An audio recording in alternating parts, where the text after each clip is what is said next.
All right, so welcome to Scriptitude, and this is something that I'm going to hand over to Wayne, who has some opening remarks. My name is Mike Boas. We have a whole cast of characters here, but Wayne Coughlin, take it away. Hi, good evening. I'm Wayne Coughlin. I'm the chairman and CEO of the Rochester Association for Film Arts and Sciences. And I want to welcome you all to the second annual RAFAS Scriptitude table reading event. This year's table reading event and the Scriptitude contest was sponsored by Script Studio. Shameless plug. Script Studio is a complete creative writing software package for screenwriters, playwrights, and novelists. It's a tool set that takes your initial idea from concept to outline to character development to structuring your narrative to professionally formatted scripts. So check it out at www.scriptstudio.com. End of shameless plug. Tonight, we'll be reading the 3 scripts that graded out as the best of the entries we received. Now, before we begin, I'd like to make a few announcements. I'd like to thank our panel of judges, Mike Boas, Sean Essler, and Joanne Casey for all their work. They have years of experience with screenwriting and have had many of their own scripts filmed.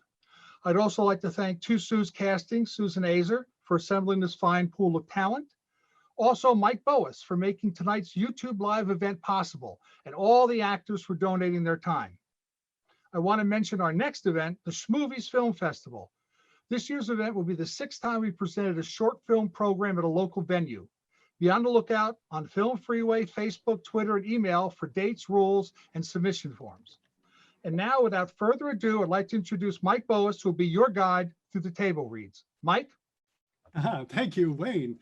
Okay, so we are going to be doing 3 scripts tonight, and we're going to kick it off with Concrete the Deep by Jason Terrill. And I'm going to say, yeah, we will come back and talk to Jason afterwards. We'll do a little Q&A with him. And let's see here. We want to introduce our actors for that piece. So why don't we go, let's see here. I'll keep it on speaker, I'm sorry, on what do you call it? The speaker view while we introduce everyone. And Sean, you were going to introduce our actors. Yes, I am. I have the list right up here on my screen. For Concrete the Deep, we have as Justine, we have Catherine Fudge. As Karen, we have Amelia Favata. Hey. As Tagger, we have Alex Packard. As Spencer Cone / leader, we have Ken Rhodes. As Thug number 1, Mike Boas. All right. As Thug number 2, Sean Essler. And as the deep one, we got Bridget Yaxley. Very good. Oh, and I should say to anyone watching, if they want to comment or send in some questions on the YouTube comments, you can do that, and we'll be monitoring that. All right, very good. I guess take it away, Wayne, with our action lines. Okay, Concrete the Deep. Interior bug jar, evening. Justine, 22, in faded black jeans, hoodie, and SWAT-style boots, sits at a far booth with her friend Karen, 22, who is dressed similarly, but a hint more fashionable. Karen talks excitedly, both out loud and in ASL. I got it. We fill the air with, get this, flying fish. Justine looks at her friend oddly. What? Justine silently judges her friend. What? Don't judge me. Fine. What amazing plans do you have later? Justine just smiles and takes a long sip of her beer. Karen follows the pause and takes a drink herself. Justine smiles, taking on a Cheshire quality. She speaks without signing. Sign captioning appears below her. I'm going to war. Karen raises an eyebrow. War? Justine pinches her brow and then continues out loud in ASL. Some fucker messed with one of my pieces in the deep. You gotta stop going down there. It's scary. There's cannibal hobos and scary monsters with big eyes and teeth down there. That's because it's just a portal to hell. Quit joking. You quit being a pussy. But I'm a cute little pussy. That you are, but also why I go by myself. I know how to fight people. The zombies and the mole people. Justine pauses, considering her next request. but I would love to take one of your pre-rolls, if you got a spare, to calm my nerves. Karen looks vindicated while pulling a nicely rolled joint from a silver case. Not so tough now. Here. I don't know how this helps. I'd be way too paranoid. Justine shrugs. Fade 2, exterior tunnel entrance, day. Justine soaks in the sun before steering her gaze toward the abandoned subway tunnel known as the Deep. She pauses, lights the joint using a mini torch, then marches into the pitch blackness. Interior tunnel entrance, day, then dark. Justine takes one look back toward the sunlight, then pushes on. Interior, the Deep, dark gallery. The tunnel is long. She passes one giant mural, then another. The tunnel seems to go on forever. Graffiti of every nature litters every surface. It's like a post-apocalyptic art gallery that never ends. Interior, the Deep, the arches. Justine emerges into a sunlit portion of the tunnel. Old, open arches light up the area. 3 artists are working on their skills, ignoring Justine as she walks past. She reaches the edge of the light without pause. One of the taggers notices and yells out. Yo, you don't want to go down there. Justine continues without pause, as if she didn't hear him yell. Yo, dude. Hey, shit, it's your grave. The tagger shrugs, then gets back to his work. Interior, the Deep, scary deep. A red light headlamp turns on, barely illuminating Justine. She walks cautiously, knowing the danger back here. Deeper still, she creeps along, carefully scanning the shadow for trouble. Interior, the Deep, wall of violence. Up ahead, barrel fires burn while shadows dance around. Justine keeps to the dark as she creeps up. Loud music echoes across the walls. From Justine's perspective, it's 2 skinhead punks thrashing around in silence. And the original asshole, back again, defacing her pieces some more. The artist is a Richard Spencer clone, even wearing an out-of-place suit, who is adding a badly painted picture of a man giving a Nazi salute in front of the woman image he had already defaced previously. After finishing what resembles an eggplant extending from the hips, the Spencer clone stands back to admire his work. He grabs a bottle from one of his dancing friends and takes a large swig. Then he motions for them that it's time, and they all head out. Justine waits and waits. Then slowly emerges and walks toward her ruined work. Saying nothing, she looks at the wall in disgust. She speaks out loud. Time to improvise. Stencils and spray cans come out. In freestyle, she paints a Shogun first, wielding a ray gun pointed at the ugly Nazi's head. Then comes the laser beam shooting at the offender. Just as Justine moves onto the head, there is a sound and slight movement behind her.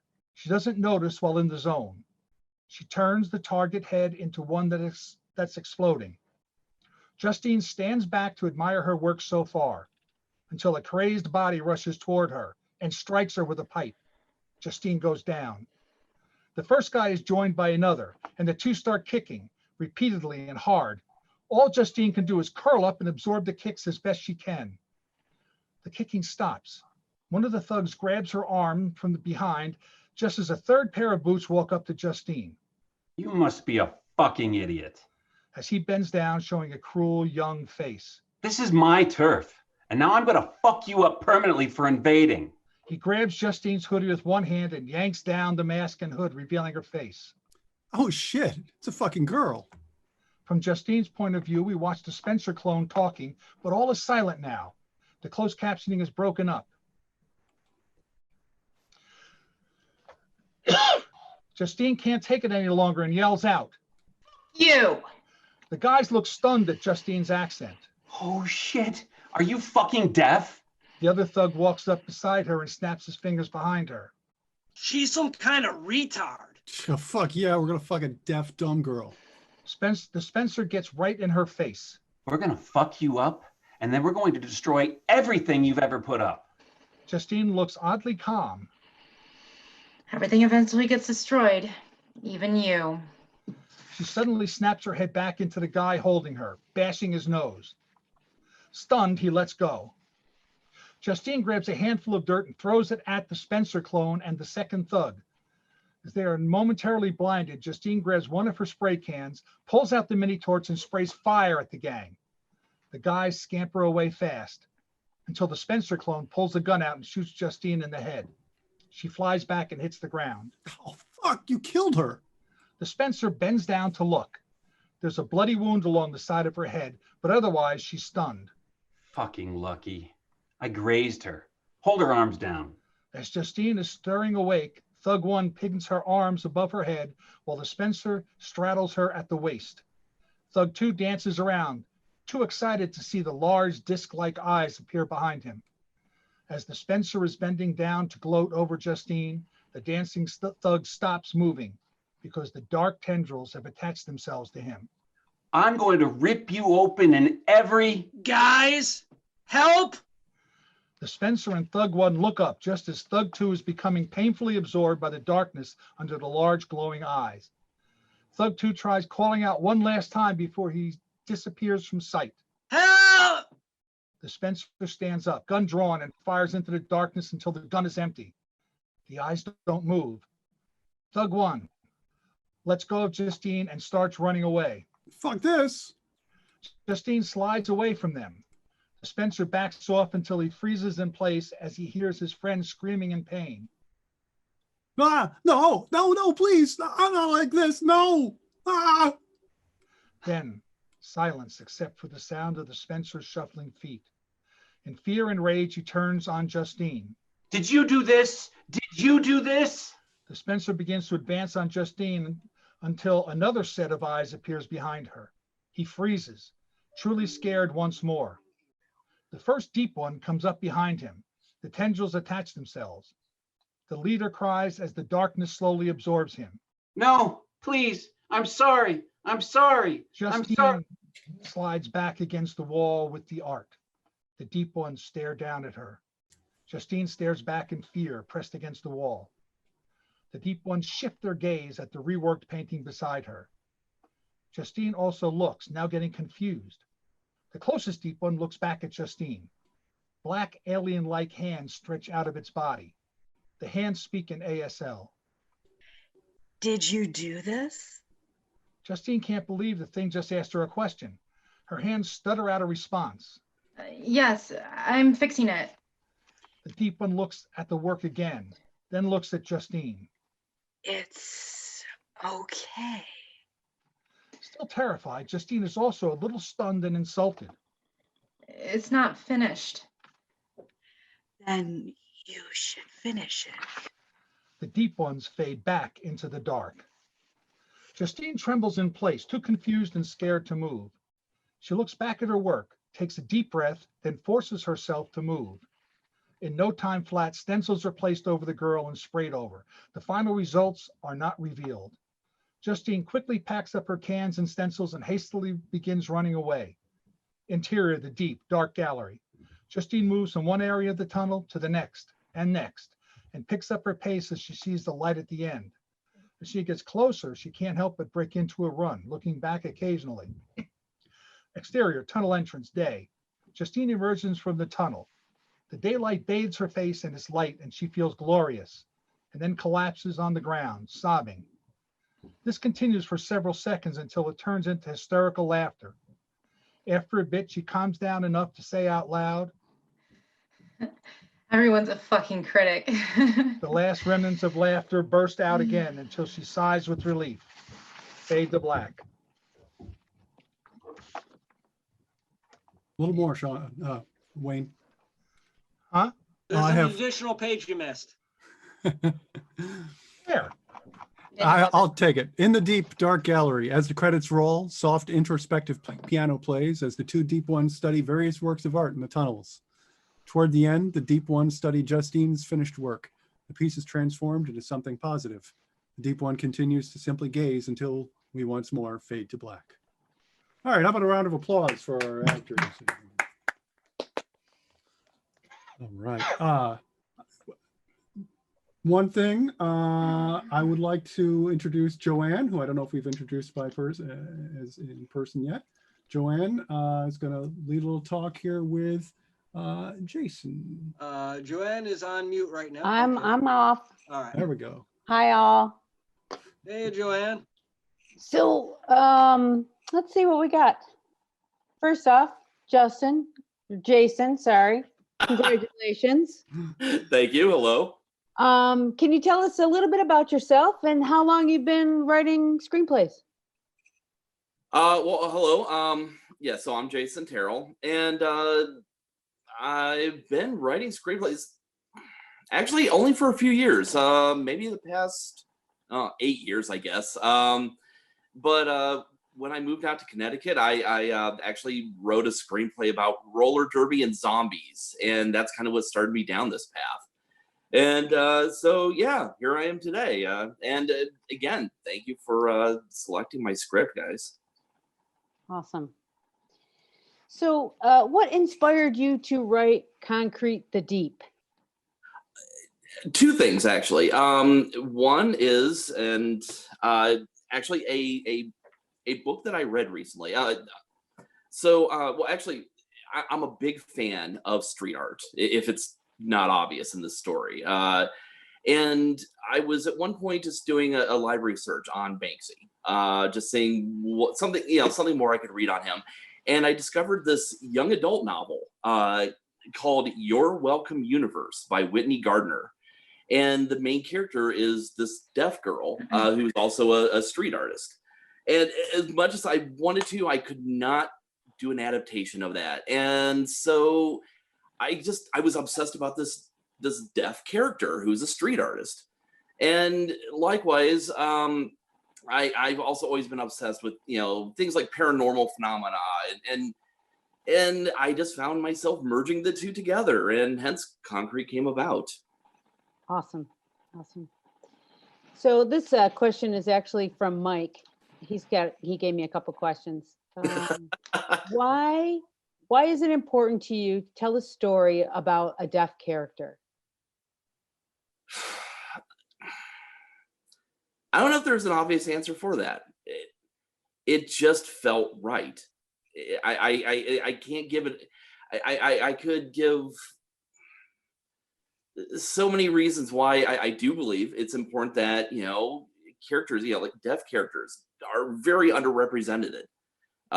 Deaf actors are very underrepresented, and so again, when I discovered this book and discovered this, the character from this book, it just was something that stuck in my head, and I thought it would be a fascinating way to tell a story. So that's how I rolled with it. Awesome.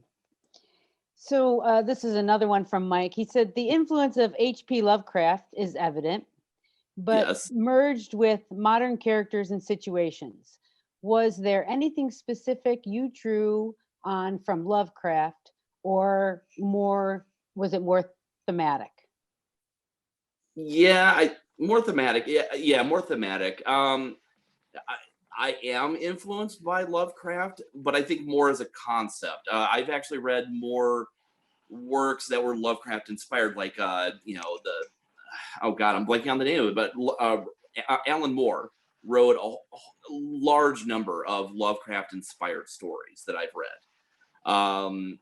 Lovecraft himself, his concepts are great, but I have a hard time really getting into his stories. So yeah, definitely more thematic. What storytelling challenges that might come up associated with having a deaf character? For instance, how do you tell the audience through filmmaking techniques that the character can't hear behind something, behind her, or when she can or can't read lips? So I did present that in a few of the moments there. At one point when she's hiding from from the guys who are defacing her wall and dancing around, there's a moment where it's just, you can't hear, it's just dead silent. Same thing also when the Spencer clone is yelling right in her face, and she's trying to read the lips, and I want the closed captioning is supposed to appear on the screen all broken up and everything. Mm-hmm. Another thing that and this was something that I don't know if would ever be practical, but it was just a concept I thought of, was something called, what I'm calling sign captioning, or like little pictograms. And I'm not even going to attempt to do The only sign I can do is that. But like a little pictogram of that, you know, which this is, thank you, about the only sign I really know. But but I figured that, you know, something like that in place of like English titles would be a fascinating thing, and maybe like a respectful thing for deaf audience members. I don't know. I need to ask people if that would actually be a good idea or not. All right. What style or genre of screenplays do you prefer to write? You know, I do actually go for a variety of stuff. I mean, I'm a sci-fi nerd through and through, but I do like to play around with that genre. I mean, I guess this story qualifies as more horror, but to me, I mean, Lovecraft was considered both a horror and a sci-fi writer, and that's kind of sort of where my mind just tends to drift, is more speculative, and yeah, and really can fit with anything, whether it's a drama, whether it's an action piece. It's, you know, it's just a fun genre for me to play with. Cool. So I want to open up to any of the actors or any of the RAFAS staff here. Do you guys have any questions you'd like to ask Jason? Well, actually, I thought of something. You know, when I had first read the script, what is about Justine, especially with her disability? Why would she go into such a dangerous place with her disability without any safeguards? I was trying to wonder that. I was wondering about that with her character. I debated that. I you know, originally, you know, I was talking about her asking her friend originally to kind of be her, you know, like to be there as her hearing companion. But at the same time, I thought I wanted more of a sense of danger about it. And also her really showing her daring. You know, that's not to say that she doesn't use precautions, except for the moment when she's really absorbed in her painting, she forgets to keep looking around. But I wanted to really present her as, she doesn't define herself by her disability. She defines herself as, you know, more as an artist, and kind of maybe an overly defiant one too, to her own detriment, and doesn't necessarily think, you know, about just how dangerous that could be. So even though she thinks that she understands that, you know, or even with all the great precautions that she does try to take. Okay. Any other questions? Yeah, I just want to bring something up. If you're going to write a deaf character, you have to do a ton more research, because everybody's sitting here saying her disability, her disability. They do not view themselves as having a disability. No, they're differently abled, and you know what I mean? And so you have to be really careful about that. For example, just representing someone in a screenplay doesn't make it right. If there was a reason that you were showcasing her deafness as part of the story, that was an integral part that makes it different than the other girl going down that could hear. That's something, because then you're doing something with that ability, that different ability that a person has. Just saying, okay, let's make her blind, let's make her deaf, let's make her left-handed. You know, anybody could play that part. So be really careful about that, especially when you're talking about certain things like deafness, where the deaf community, especially if you're from Rochester, it's very strong here, and you know, and they have very strong opinion. My daughter just graduated the other day from RIT and ASL, so I you know, she's gone through this whole thing for the last 6 years, and it's a different kind of thing. So you really should get a grasp of that, because inadvertently, you trying to write a good, engaging story, you know, and you turn around, you wonder why people are standing outside your backyard with pitchforks and torches and everything else, you know.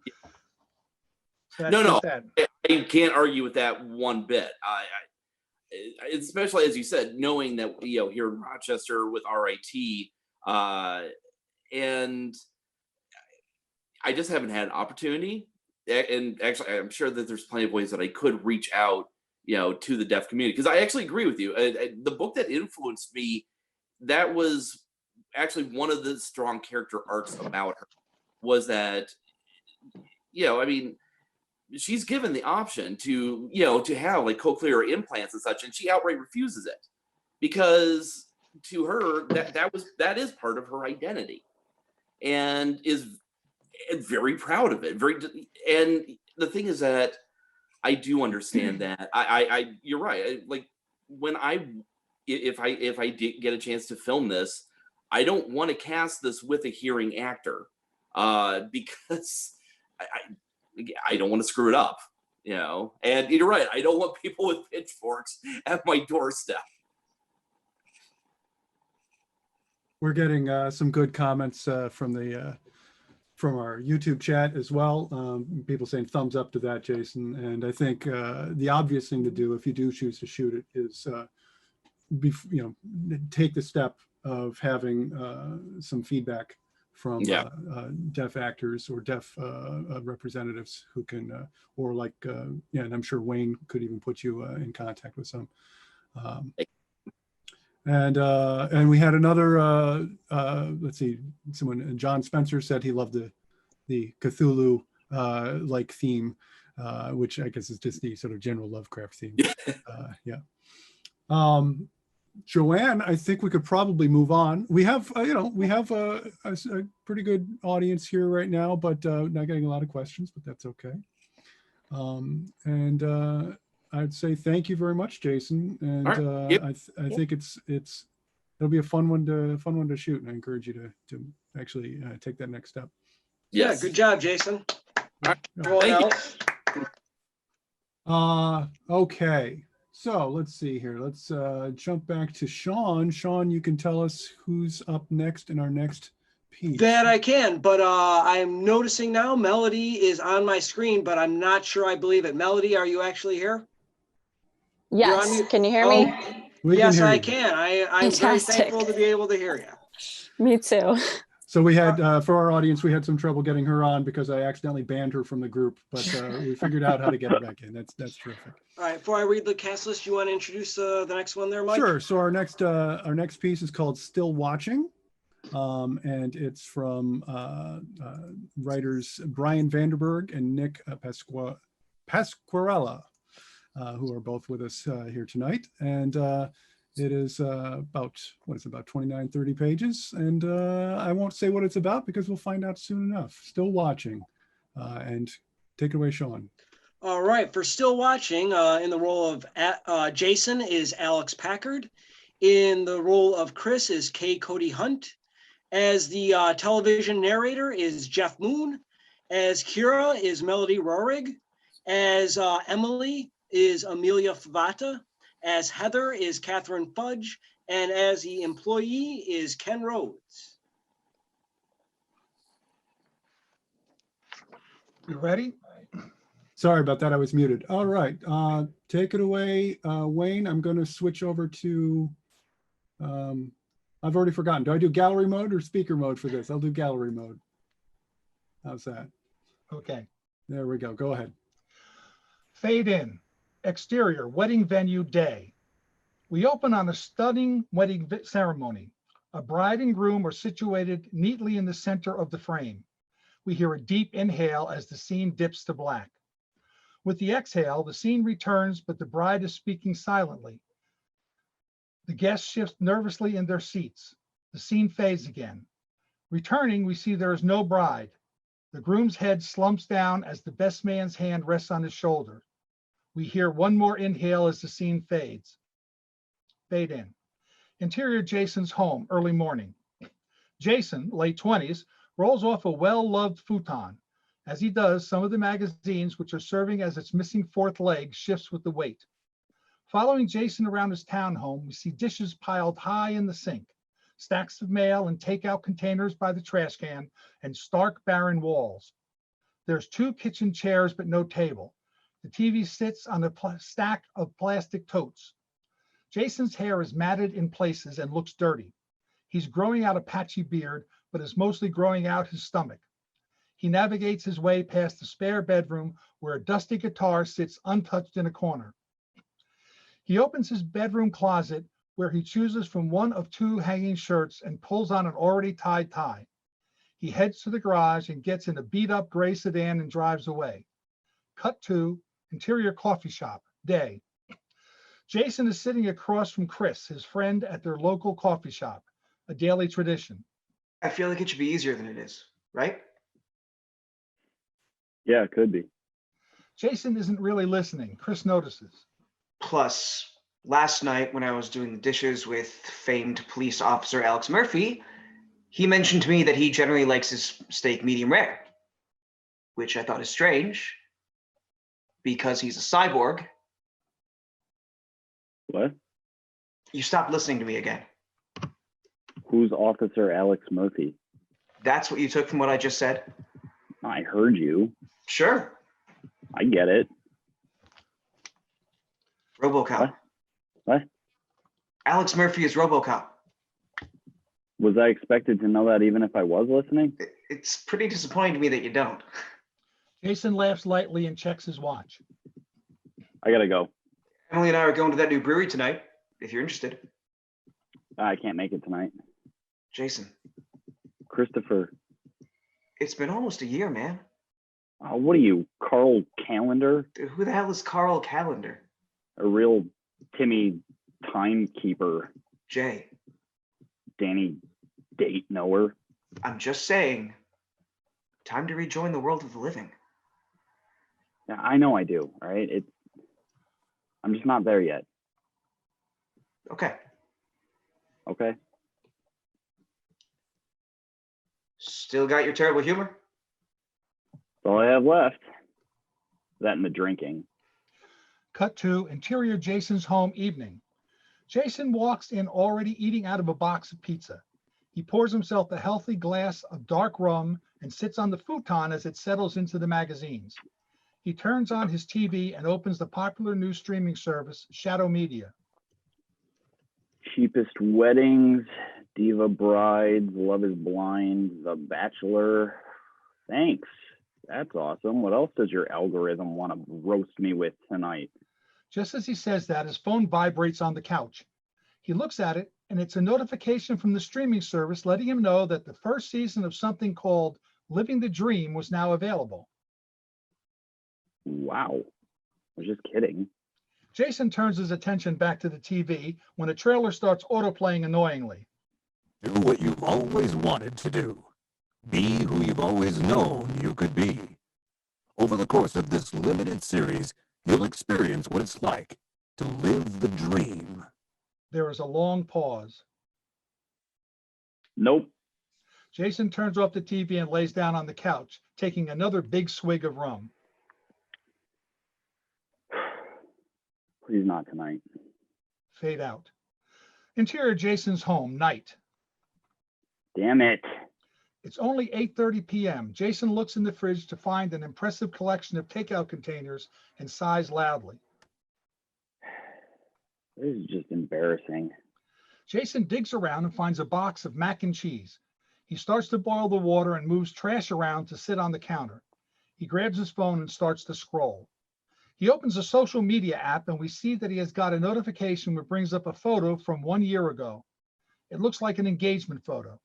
He puts the phone down angrily. Making his way to the living room, Jason drops hard onto the futon. As he does, the remote falls to the ground, just out of reach. Jason tries for it with his foot, but immediately gives up. The show he tried to avoid begins autoplaying. Welcome to Living the Dream, where we'll transport you to an incredible world. But be warned, if you start this journey, you might not be able to look away. Well, I can't reach the remote, so... Make sure you're ready for an exciting new episode every night, because if you miss one, they're gone. This is a really long intro show. Tonight, we're looking into the life of a young man who was a year out of a devastating breakup. Jason quickly looks up at the screen to see a silhouette of someone similar to his shape. He looks nervously down at his glass of rum, then at the bowl of mac and cheese. We've seen where he's been, and we've seen where he is. But now, we'll take a look at just how Jason is living the dream. Upon hearing his name, he is staring at the TV transfixed as the silhouette slowly disappears. What? It's me. Just then, Jason's eyes close, seemingly not by his own accord, and the world dips to black. All is quiet. Fade in. Interior Jason's home early morning. Jason slowly wakes up but notices something different. Instead of a crappy futon, he was waking up on a nice and significantly more comfortable couch. As he starts to look around, he notices he's in his townhome, but it's beautiful. The TV is mounted perfectly level on the wall. He stands up and feels the soft rug on his feet. There's a chair in the corner of the room. I have an accent chair? The kitchen area now featured a beautiful wooden table. He runs his hand over the neatly sanded finish. What is happening? The kitchen is clean and tidy, the fridge and cupboard stocked. Jason makes his way up the stairs to his bathroom where he catches his own reflection in the mirror. Shit! Are you kidding me? Jason laughs to himself as he sees a total transformation. His breakup body has shed all those additional pounds. His facial hair was neatly groomed, and just for waking up, well, his hair looked awesome. He runs his hand through it. It's so soft. Montage. We see Jason getting ready. He showers, smelling each one of his designer products. His closet is stocked full of nice, clean clothing. He tries some on before putting on a dapper gray suit and ties a navy tie into a full Windsor knot.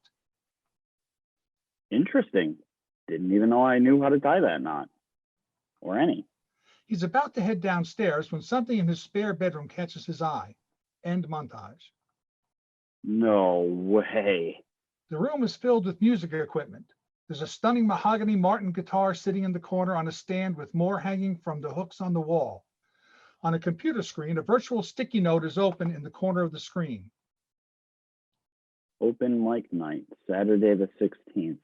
Jason looks at the guitars. Maybe. He picks a black Fender from the wall and holds it in his hands. As he starts to play, the entire room fills with incredible music. Jason can't believe his ears or his eyes, which are transfixed on his hands, crushing this song. No fucking way. Feeling sufficiently satisfied, Jason heads downstairs to the garage. He puts on a pair of sunglasses and opens the door, revealing a jet black Tesla. You know what? That just feels right. Jason opens the garage door and heads in. The door closes. Cut to interior Jason's home early morning. Jason rolls off his futon, spilling mac and cheese on the floor. He looks down at himself, noticing his bulging stomach. He runs his hands through his hair, not soft.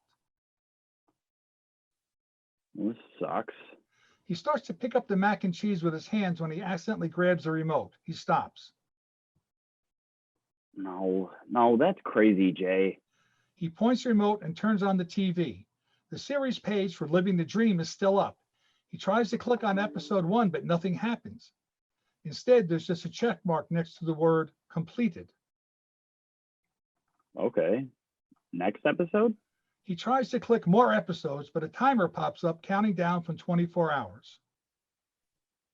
24 hours, huh? Jason recalls what the narrator said. If you miss one, they're gone. Well, what am I supposed to do until then? Go back to work? Cut to interior coffee shop day. Jason and Chris are seated in their usual spot. The show was about you, or like you related to one of the characters? No, dude, the show was literally about me. Didn't you say you fell asleep, like, immediately? So what? So it was very clearly a dream and not a show all about you. Seeing as that's insane. Dude, I'm not crazy. You sure you're not? I'll prove it to you. Uh-huh. Jason pulls out his phone and opens up the streaming service. He clicks on the show page and holds it up. It's a bad reality show. You're not even anywhere in the trailer. You were also never in a TV show. Just forget it. I feel like I know who's responsible for this. It was a pirate captain. You might know him. Goes by the name of Morgan. Oh, you're a dick. You've been cursed. Jason looks unamused. Come on. How can I not make fun of you for having a rum-fueled fantasy? Hey, I got an idea. Let's never talk about it again. Fine. So you ready for your part next week? What's next week? I'm proposing. Right. Still going through with that? Wow, who's the dick now? Sorry. I bet. I mean, luckily, during the planning meeting when you were inhaling wings, the rest of us gave you as little responsibility as possible. All you have to do is show up at 9 that Friday and be where we tell you to be. It's lighting fireworks, man. I'm not worried about it. You're releasing lanterns. Even better. Just be there. I'll be there. We're playing poker tonight. Beer, pizza, you can give me all your money. Yeah, I might make it. There's a brief pause where neither of them say anything. So you were like really good at the guitar? Jason slams his head on the table. Cut 2, interior Jason's home night. Jason is standing in front of the TV watching the countdown. He paces back and forth. It's about 9 p.m. He looks at and ignores the text from Chris asking him about poker. As the timer expires, Jason makes a sort of wish. Show me a better life. Jason presses play. On episode 2 of Living the Dream, things start to heat up for Jason as he comes face to face with... During the narrated intro, Jason's eyes close. Fade in. Interior restaurant night. Jason is sitting alone at a table in a very upscale restaurant. He is startled by his phone vibrating with a text from someone named Kira. The text reads, "Walking in." He starts to respond back when he hears the sound of a bell on the door ring. He looks up toward the sound and is immediately awestruck. Kira, a brunette woman in a raincoat, enters like a whirlwind. She catches his gaze and smiles. Hi, Conference so late in the afternoon for anything other than emergency. Why don't people think? I'm not. It pushed everything back. I mean, we all have to run around. And for what? Because you can't strategize correctly and the rest of us have to rush to get a reaction quote and file? You're a reporter? Kira takes a pause for a moment and looks up at Jason. You're being weird. Did you order yet? No, not yet. Just then, a waiter walks over and places 2 plates on the table.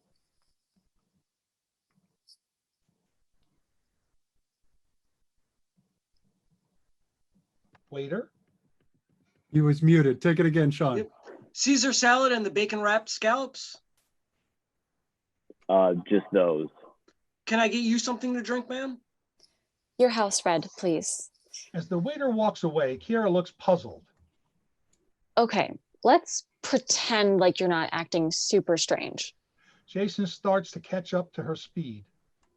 Sure. But how will we circle that square once the apps are gone? Didn't you hear me order wine? I heard you not order 2. Well, I figured you already not ordered for yourself. Maybe I did. Jason points at something on Kira's plate. Hey, can I have one of those?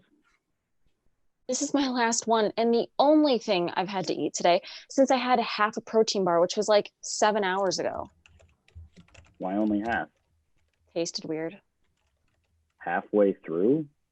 No, from the beginning, but thought maybe we'd get better. We can split this if you want. No, it's all yours. Been together 2 years and you're still a keeper. Jason catches himself staring. The effects of this binge world are weighing heavily on his emotions. Just as he's about to say something, Kira begins to hum a tune softly as she reads the menu. The music strikes him immediately. Hey, what is that? Kira doesn't look up from the menu. What is what? That song you're humming. Funny. I'm serious. It's your song. My song? Yes, your song. The one you were singing the night we met. The one you like to say you wrote for me. Even though we had never met. And that's also a highly suspect line. How awesome am I that I wrote you a song even before meeting you? I'll let you answer that one. I think I'm gonna get the salmon. What are you gonna get? As she continues humming, as he keeps staring, she doesn't look up, but she notices. What are you doing, Jay? I just don't want this episode to end. Episode? Are you having a stroke? No, I mean, this episode, this chapter of our lives. Weird. That's sweet. Which is oddly how this pork sounds. That's what I was gonna get. Too slow. We can get the same thing? Nope. Because if we get the same thing and I don't like the pork, I won't have anything else to eat.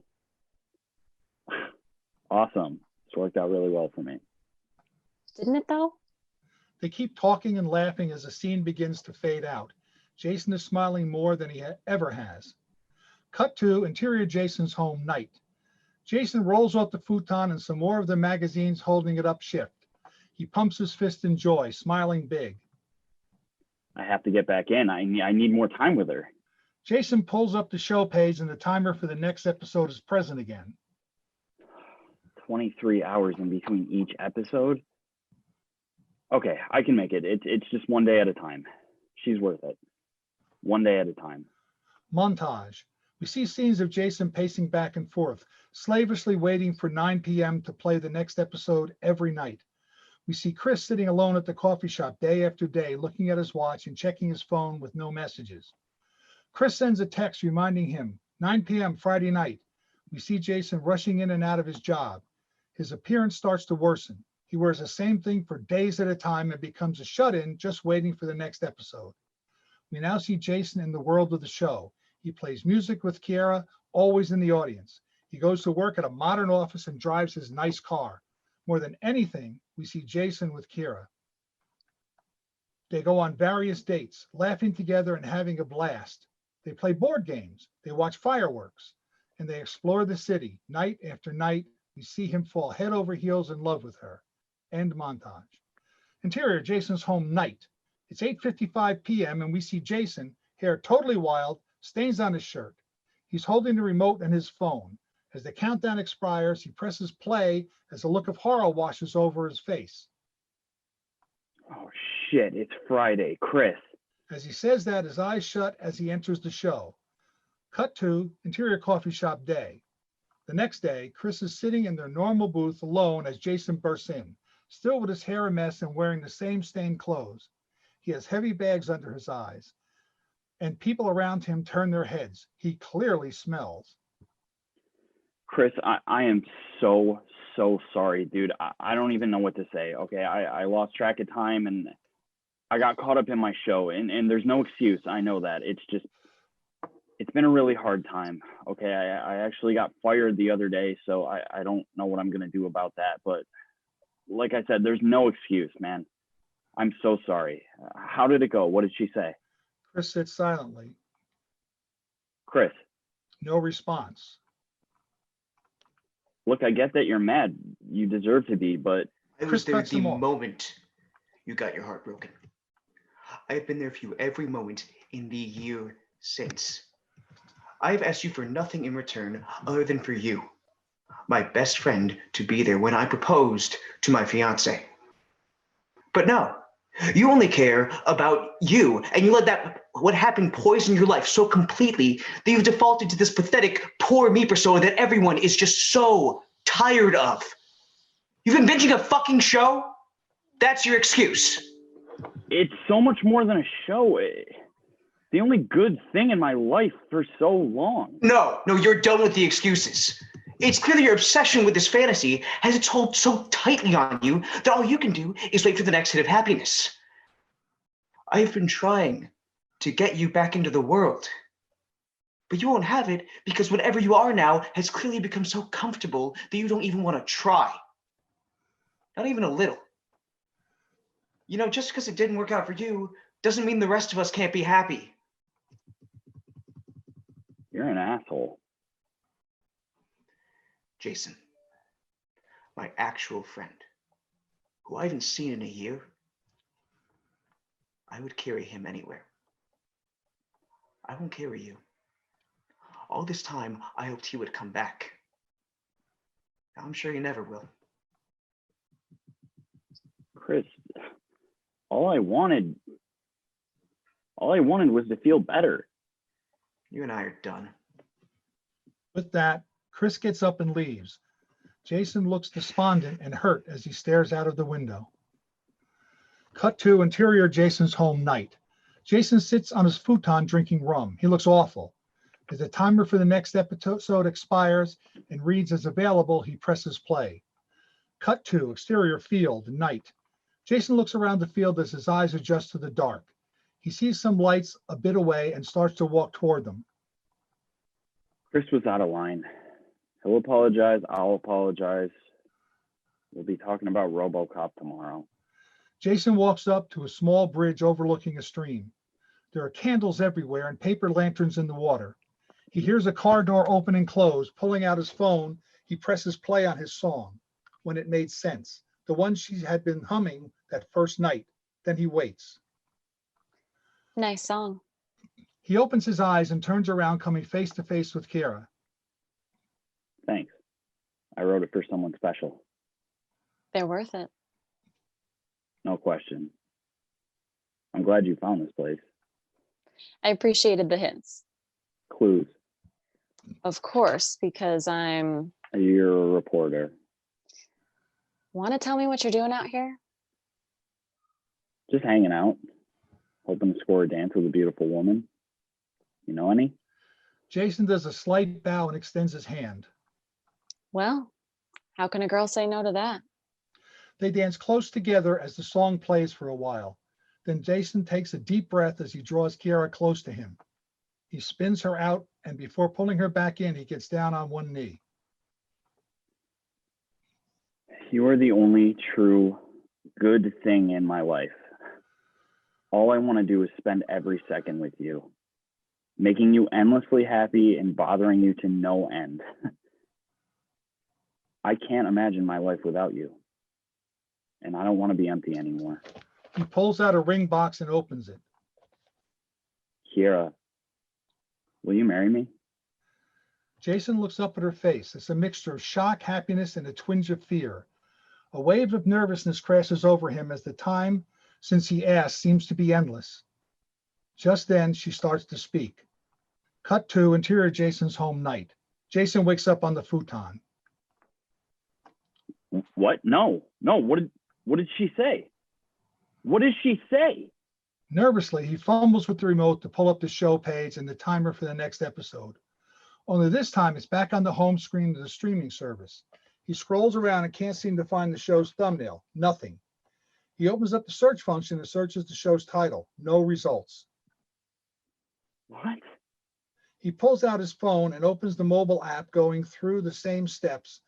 Nothing. He is frantic and scrambles to open a laptop. He searches Google for the show's name. No results. No. This isn't possible. I was here every night. I didn't miss one. I'm here. He grabs his phone again, searching IMDb, YouTube, Facebook, Twitter. He finds nothing. Jason angrily throws his phone at the wall. No, I need her. He rushes over to the TV again and hits search over and over and over again on the remote. Still nothing. It's gone. It starts to hit Jason, and he bursts into tears and an incredible fit of anger. We hear no sound as he kicks over a chair. He throws all the garbage in the kitchen on the floor. He opens cabinet doors just to slam them as he screams. He rampages through his townhome, trashing the trash. Completely exhausted, he throws himself onto his futon, which promptly falls off the stack of magazines and sends him tumbling to the floor. As Jason lays among the pile of bridal magazines and spilled rum, he closes his eyes. Fade out. Interior, Jason's home. Early morning. Jason wakes up with an inhale and looks around. It's real. His townhome is trashed. He doesn't bother picking anything up. He gets to his feet and heads upstairs. As he is about to enter his bedroom, he notices the gleam of something on his spare room. It's his old guitar. He makes his way over to it and runs a hand on it, disturbing a thick layer of dust. He sits on the ground with his back against the wall and starts to hum. Tears fill his eyes again as he hums When It Made Sense, his song. He tries plucking along to his humming, but there are only 5 strings and it's clearly had no idea how to play. But he continues, humming and plucking as the morning light streams in from the window. Fade out. Interior Jason's home, early morning. A title card reads, 6 months later. We reveal a clean-shaven Jason. His hair is nicely done and he's wearing a crisp shirt and tie, a Windsor knot and everything. We follow Jason downstairs. In his living room sits a nice gray couch and matching love seat. A small kitchen table is accompanied by 4 matching chairs, and the kitchen looks tidy, with only a few dishes in the sink. Jason grabs a bottle of water before opening the garage door, revealing a new-looking blue SUV before heading out. Cut to interior coffee shop day. Jason is sitting in his normal booth, sipping from a mug when we pan around and see he's sitting across from Chris. I don't know. I feel like they need a point guard more. They need a lot of things. They'll be great again one day. Keep dreaming. Yeah. There's a bit of an awkward pause. So we've been doing this again for a few weeks now, and it occurred to me that I never said thank you, for being a good friend. We agreed we were past this. You don't have to. You were right, man, about everything, and I'm sorry. I'm never gonna forgive myself for missing that night, but I promise I'll never abandon you again. Chris gives a reassuring nod. Almost time. For what? Never mind. Here we go. Just then, a figure walks up to the table and starts speaking in a very loud and robotic voice. Christopher, will you be Jason's best friend again? Chris looks up at the figure, which is a person dressed in a very bad Robocop Halloween costume. What the hell is this? It's Robocop. I know that it's Robocop. Well, it just seems like you were confused. What is happening? Christopher, will you be Jason's best friend again? This is insane. Well, yeah. Chris can't help but start to laugh. Come on, it's been months of me apologizing and weeks of sitting here silently, man. Chris looks at Jason and smirks. Fine. Hey, we did it, Robocop. We protected our friendship and served coffee or something. What are you saying? I don't know, man. It's not a perfect metaphor. I don't think you know what a metaphor is. Robocop. This costume sucks. He conned you into this? It was a nice thought. You did great, I know. That voice, though? What was wrong with the voice? Well, he's still half man. He's a robot. And a cop. I gotta go. Are you guys gonna be there tonight? I don't know. We may have some episodes of The Office to watch. Ouch. I deserve that. But if you change your mind, I'm going on at 9. Are you gonna ask her to come? I don't know. You don't think it's too soon? Just go for it. You said you like her. Yeah, we'll see. Jason exits. Cut to an office building, day. Jason is sitting at a desk in a modern office. He looks over to the coffee machine where Heather, a blonde woman, is mixing some sugar into coffee. He grabs his mug and heads her way. Hey, Heather. How was your weekend? Not bad. Got some cleaning done. How about you? I wish I cleaned. Yeah. Well, this is awkward. Well, I'm gonna head back. Oh, hey, Heather. Yeah? I know it's super last minute, but I'm actually playing an open mic night tonight at Gray's Pub. If you're looking for something to do, you should stop by. I didn't know you were a musician. We're gonna use that term loosely when applied to me, but I'm trying. Well, I love that place, so maybe I will. Awesome. I hope you do. Jason walks back to his desk and immediately pulls out his phone and texts Chris. Crushed it. Cut to interior Jason's home, evening. Jason is in his spare bedroom and writing out his set list. For his last song, he is about to write but hesitates. After a beat, he writes down When It Made Sense, his song. He puts the set list into his pocket when the phone buzzes. It's a notification from the streaming service. Living the Dream Season 2 is now available. Stunned, Jason almost falls out of his chair. He opens the app on his phone. It's there. It's back. Episode 1 is available now. He stares at the show page, shaking. After a long pause, Jason puts his phone in his pocket. Interior Gray's Pub, night. Jason is standing by the bar when a hand grabs his shoulder. See how bad you suck. Emily elbows Chris. He's kidding. Good luck. You're going to be great. Don't try to be nice now. Yeah, don't try to be nice now. A bell on the pub door rings as a group enters. It's Heather. She smiles and waves to him. That her? Yeah, shut up. Heather walks up to Jason. Hey, thank you for coming. Came to see how much you suck. Exactly what I said. Heather, these are my friends, Chris and his fiance, Emily. Nice to meet you. You too. Heather looks back at the other people she came in with. She motions for one to come over. Jason, this is my boyfriend, Matt. Jason looks instantly crushed, but quickly recovers to seem cool and save face. He shakes Matt's hand. Nice to meet you. We're going to get a drink, but hopefully we can all hang out afterwards. Yeah, absolutely. As they walk away, Chris puts his hand on Jason's shoulder. It's going to be fine. Just means it wasn't right. No worries, man. I'm good. I gotta go get ready. I'll see you after. Jason hurriedly walks away in a trance. He couldn't check her Instagram to see that she has a boyfriend? I know. Hope he's all right. And me too. Cut to Interior Gray's Pub back room, night. Backstage, Jason is quickly losing it. He's pacing around. Stupid. This whole thing is stupid. This whole night. What are you doing? I can't do this. You can't go through with this. He pulls out his set list and a pen. He starts to cross off the last song. His song gets halfway through when his phone buzzes. It's another notification for Living the Dream Season 2. He holds his phone in his hand close to his head. He stares at the play episode button. He can barely breathe. Shaking, he starts to hum his song. As he hums, he takes a deep breath and looks at the phone. No.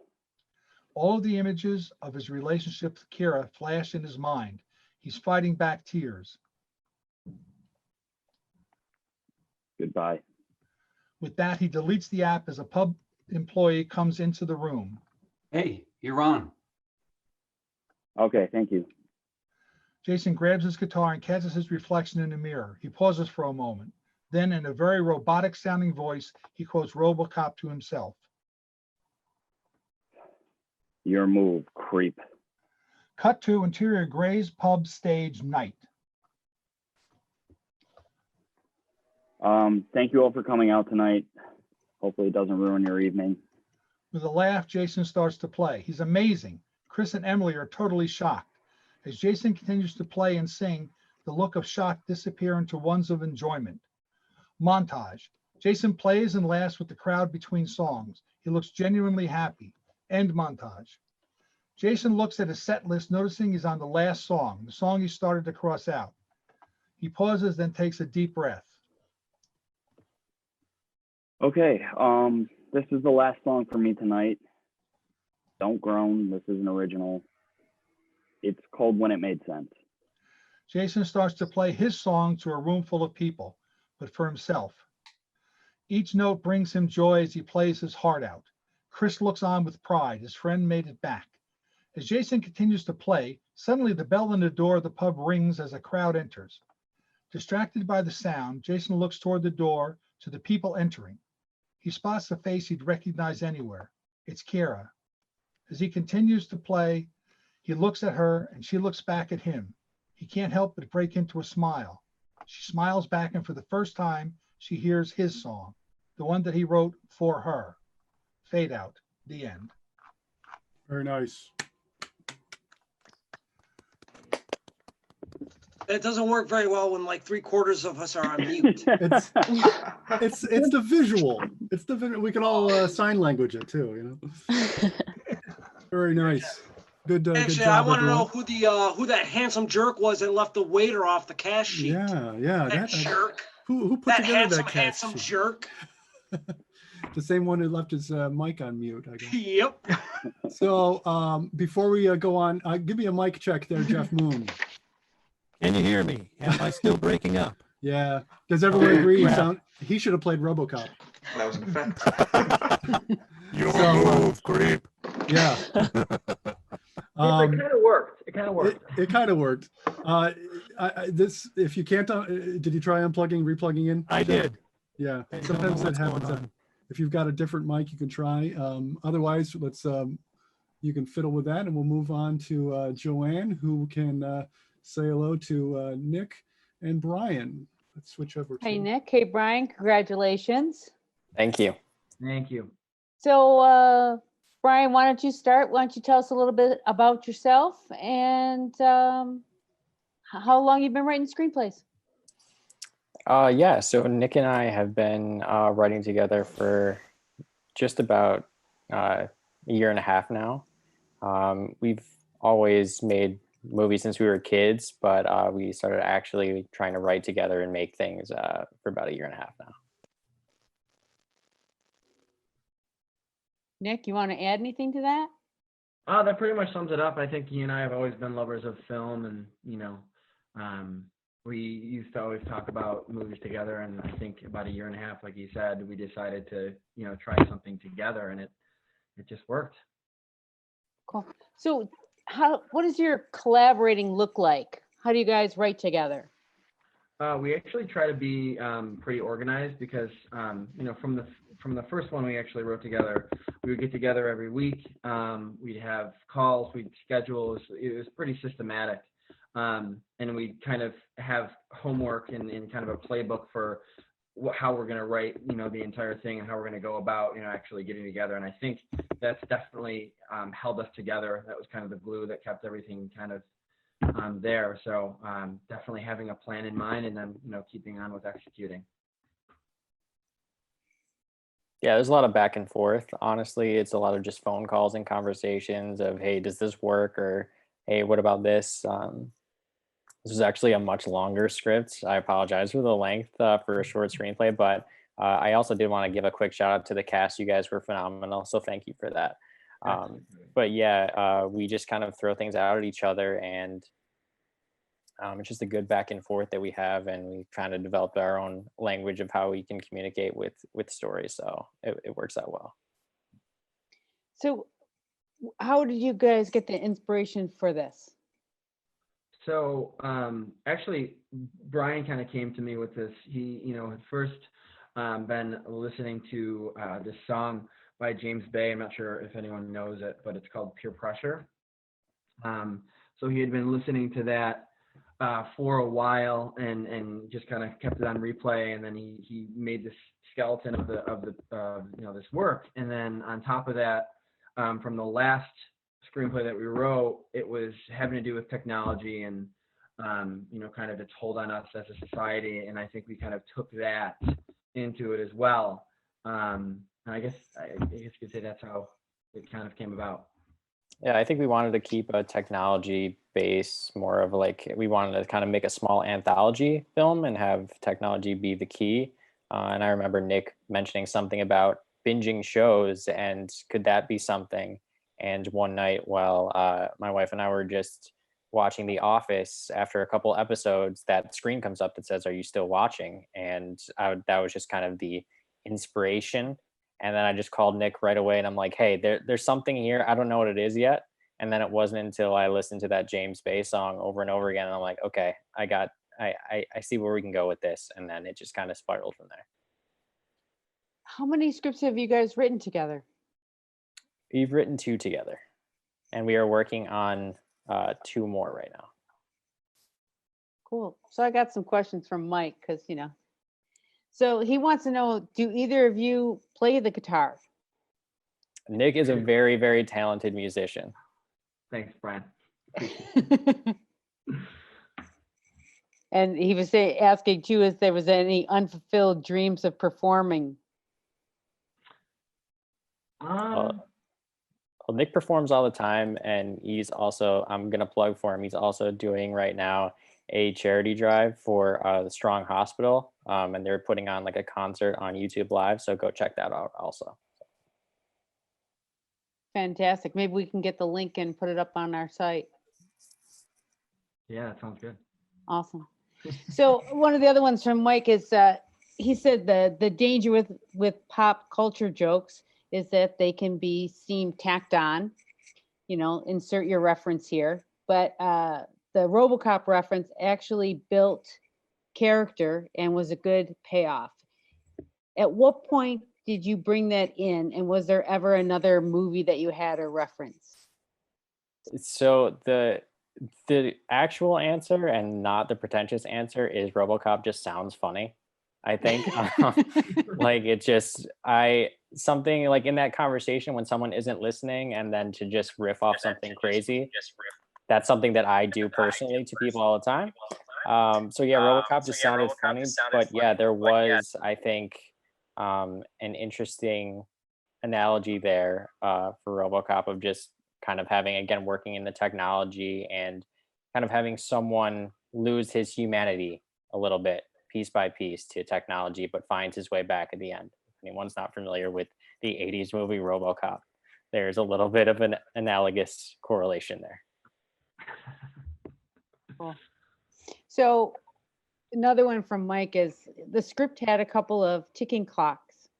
Chris's proposal to his girlfriend and Jason's involvement and the countdown of episodes, which eventually run out. Is that something that you guys, thought about and you planned for?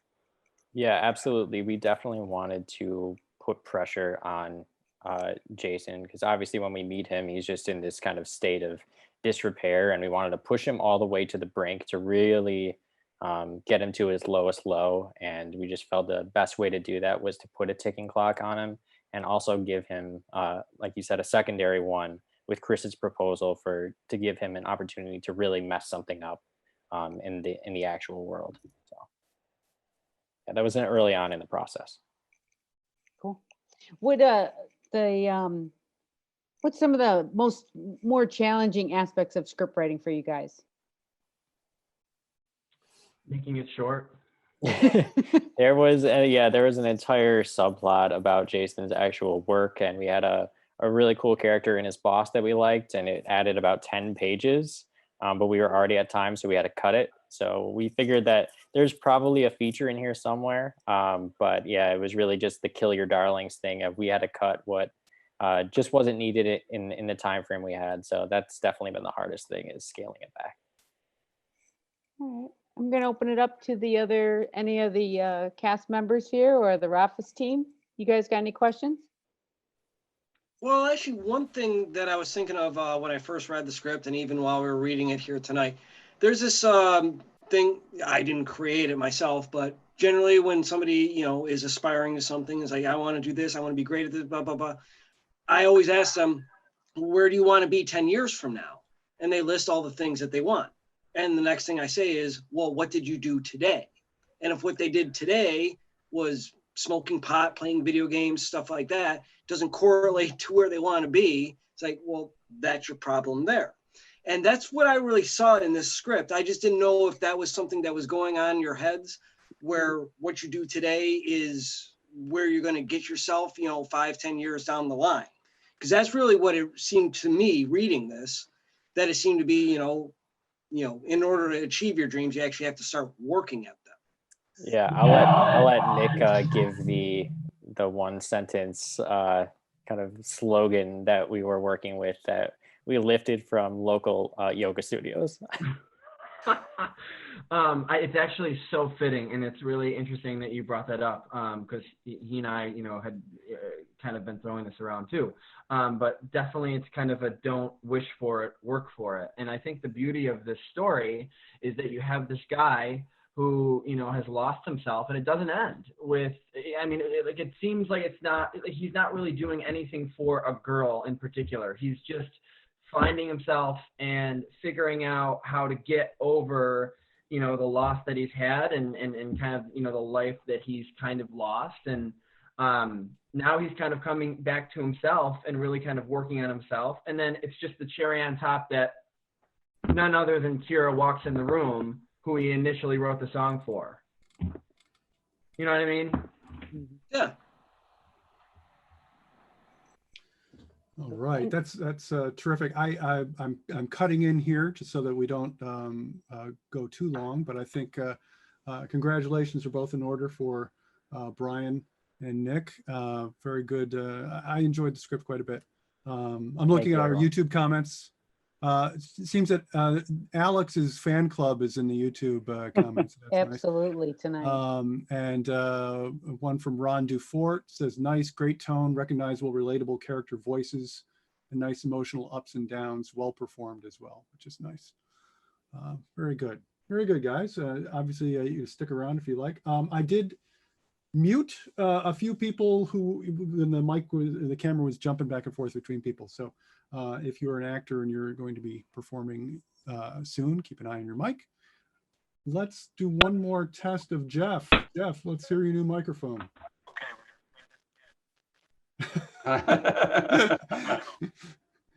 You need to turn the volume up.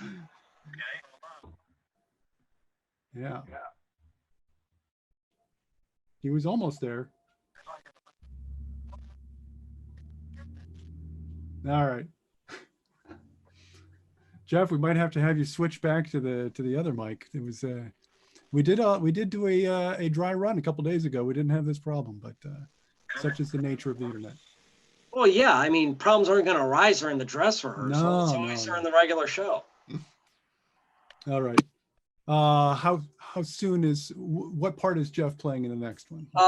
He's the doctor. Okay, so yeah, he's one of the doctors. He's I think past the halfway point. Say again, Jeff.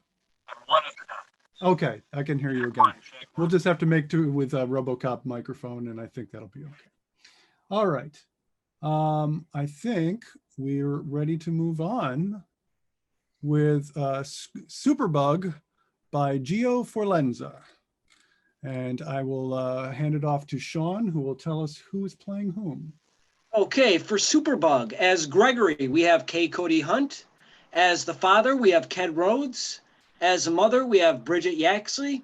As Greta, we have Tyler Azer. As Dr. Kafka, we have Catherine Fudge. As Estella, we have Melody Rohrig. As Professor Klinghoffer, we have Jeff Moon. And as Roach Boy, we have Sean Essler. Of course. All right. So without further ado, here's Superbug. Take it away, Wayne. Interior, Sampson home night. Open floor plan, tastefully decorated, impeccably clean. Father, mother, and daughter Greta Sampson, 12, are in the kitchen. Greta practices playing a flute. Mother takes dinner out of the oven and places it on the table. Bravo, Greta.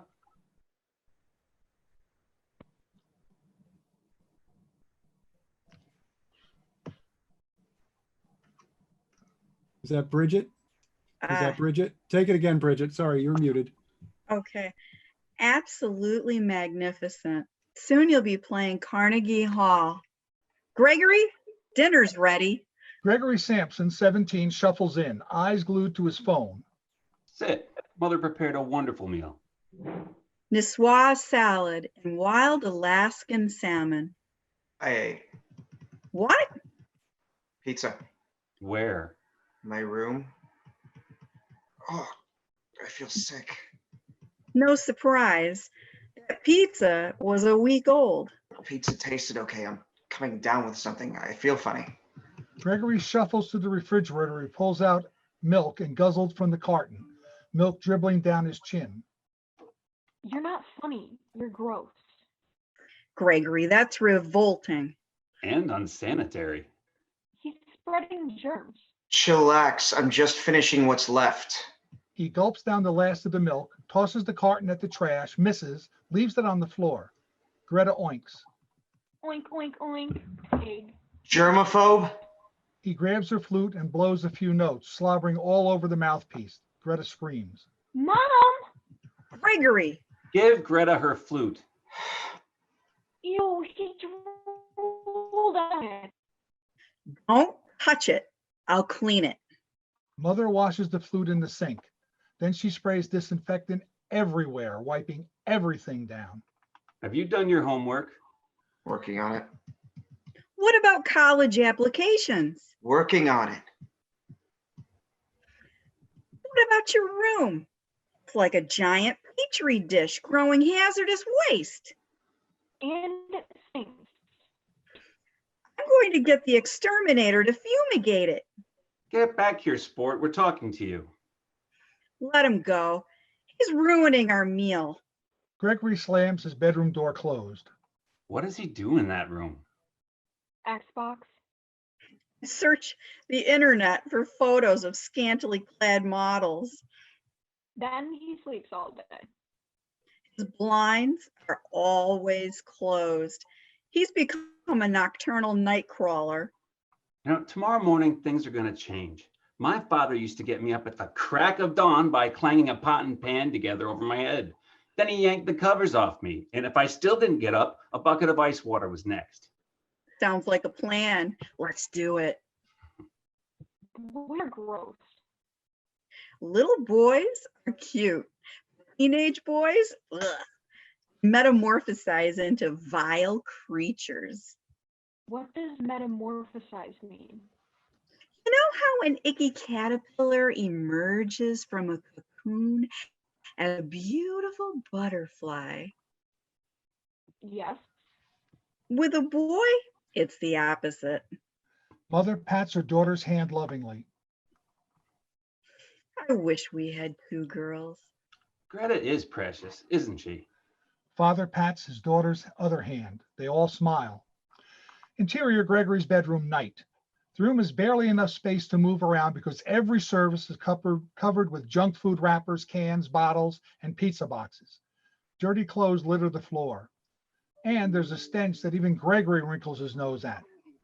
Gregory sits at his desk wearing a headset, swiveled in a bucket chair, fingering a joystick.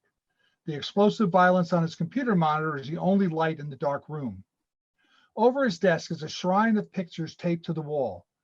The photos are of Melania Naus, back when she was a model, scantily clad or nude, and printed off the internet.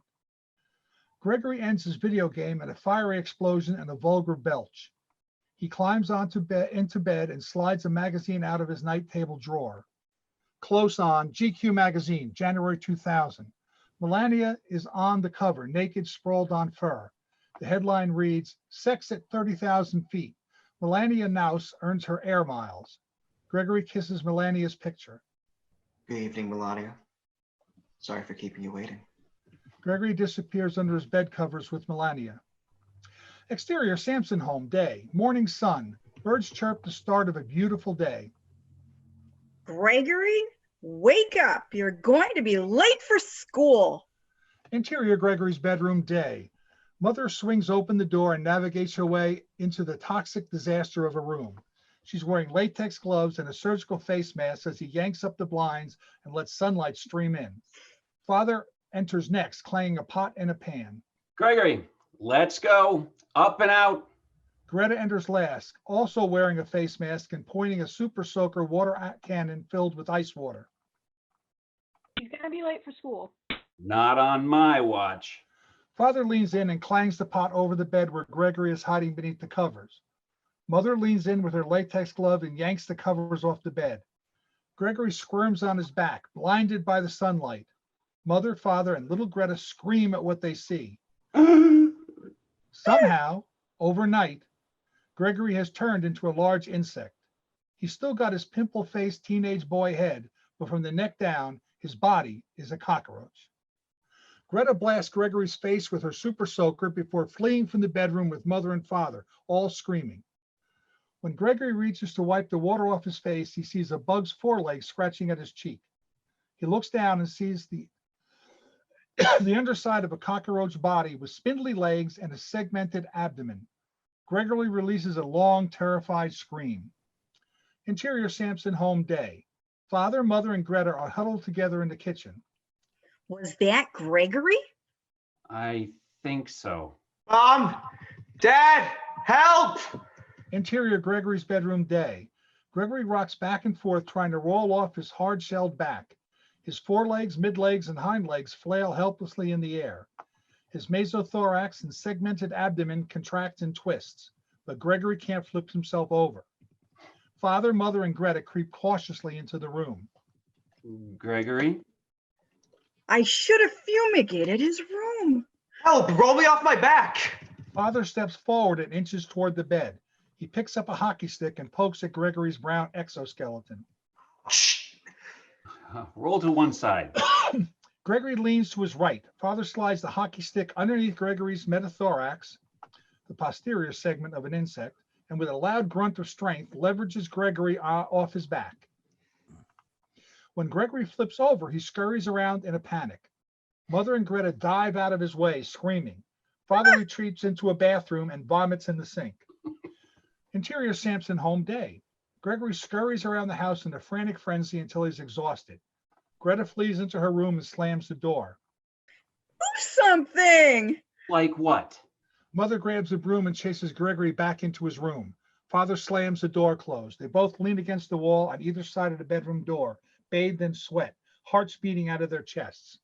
What now? I'll call a doctor. Interior Gregory's bedroom day. The door creaks open. Father, Mother, and Dr. Kafka peek in. Gregory, Dr. Kafka is here. They open the door fully and enter. Mother carries the broom, wearing her sterile face mask. Father holds the hockey stick. Dr. Kafka looks around the room with disgust. Sorry about the room. Teenage boy. A common dilemma. Where is he? Father pokes the hockey stick under the bed.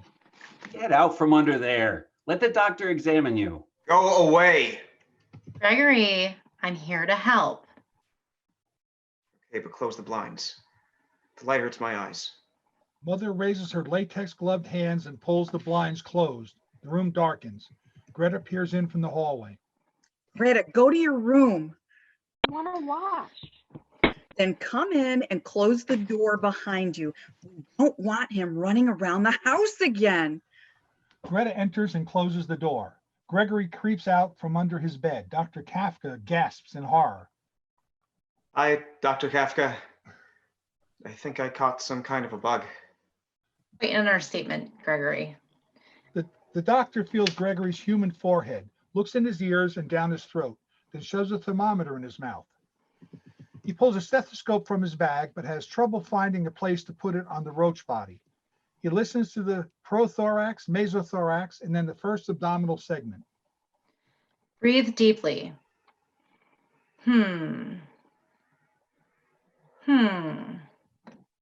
What is it? No idea.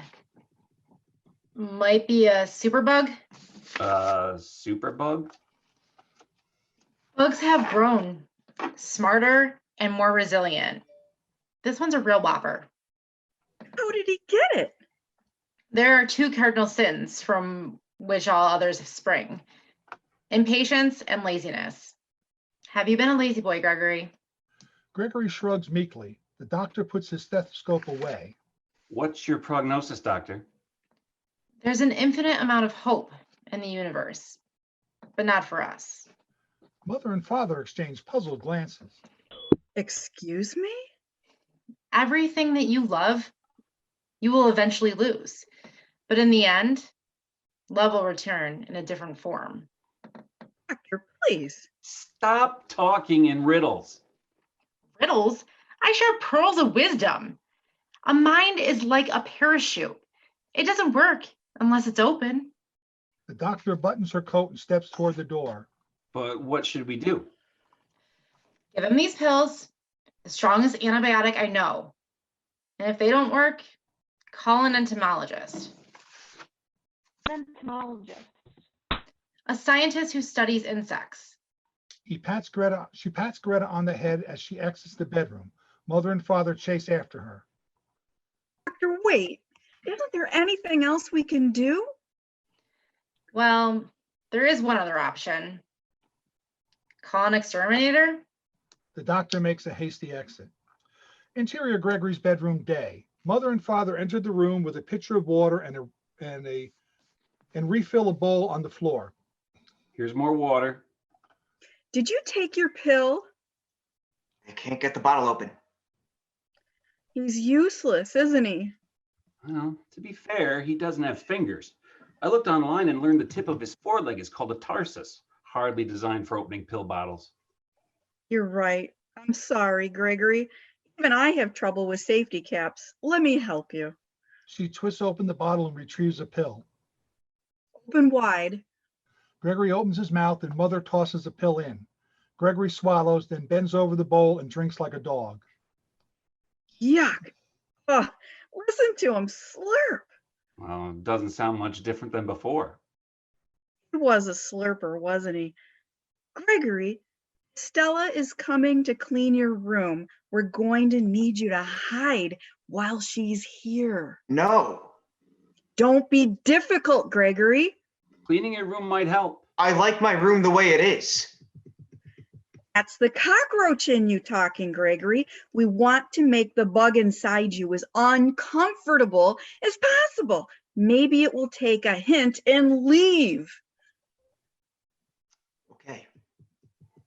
How did this happen to us? I miss my sweet little Greggy. If only we could turn back time. She musters up enough courage to lean in close, past the spindly roach legs, and kisses her son's forehead. Gregory reacts like Dracula getting impaled by a wooden stake. Look at you now. This breaks my heart. Go hide in the bathroom before Estella sees you and take a long, hot shower while you're in there, please.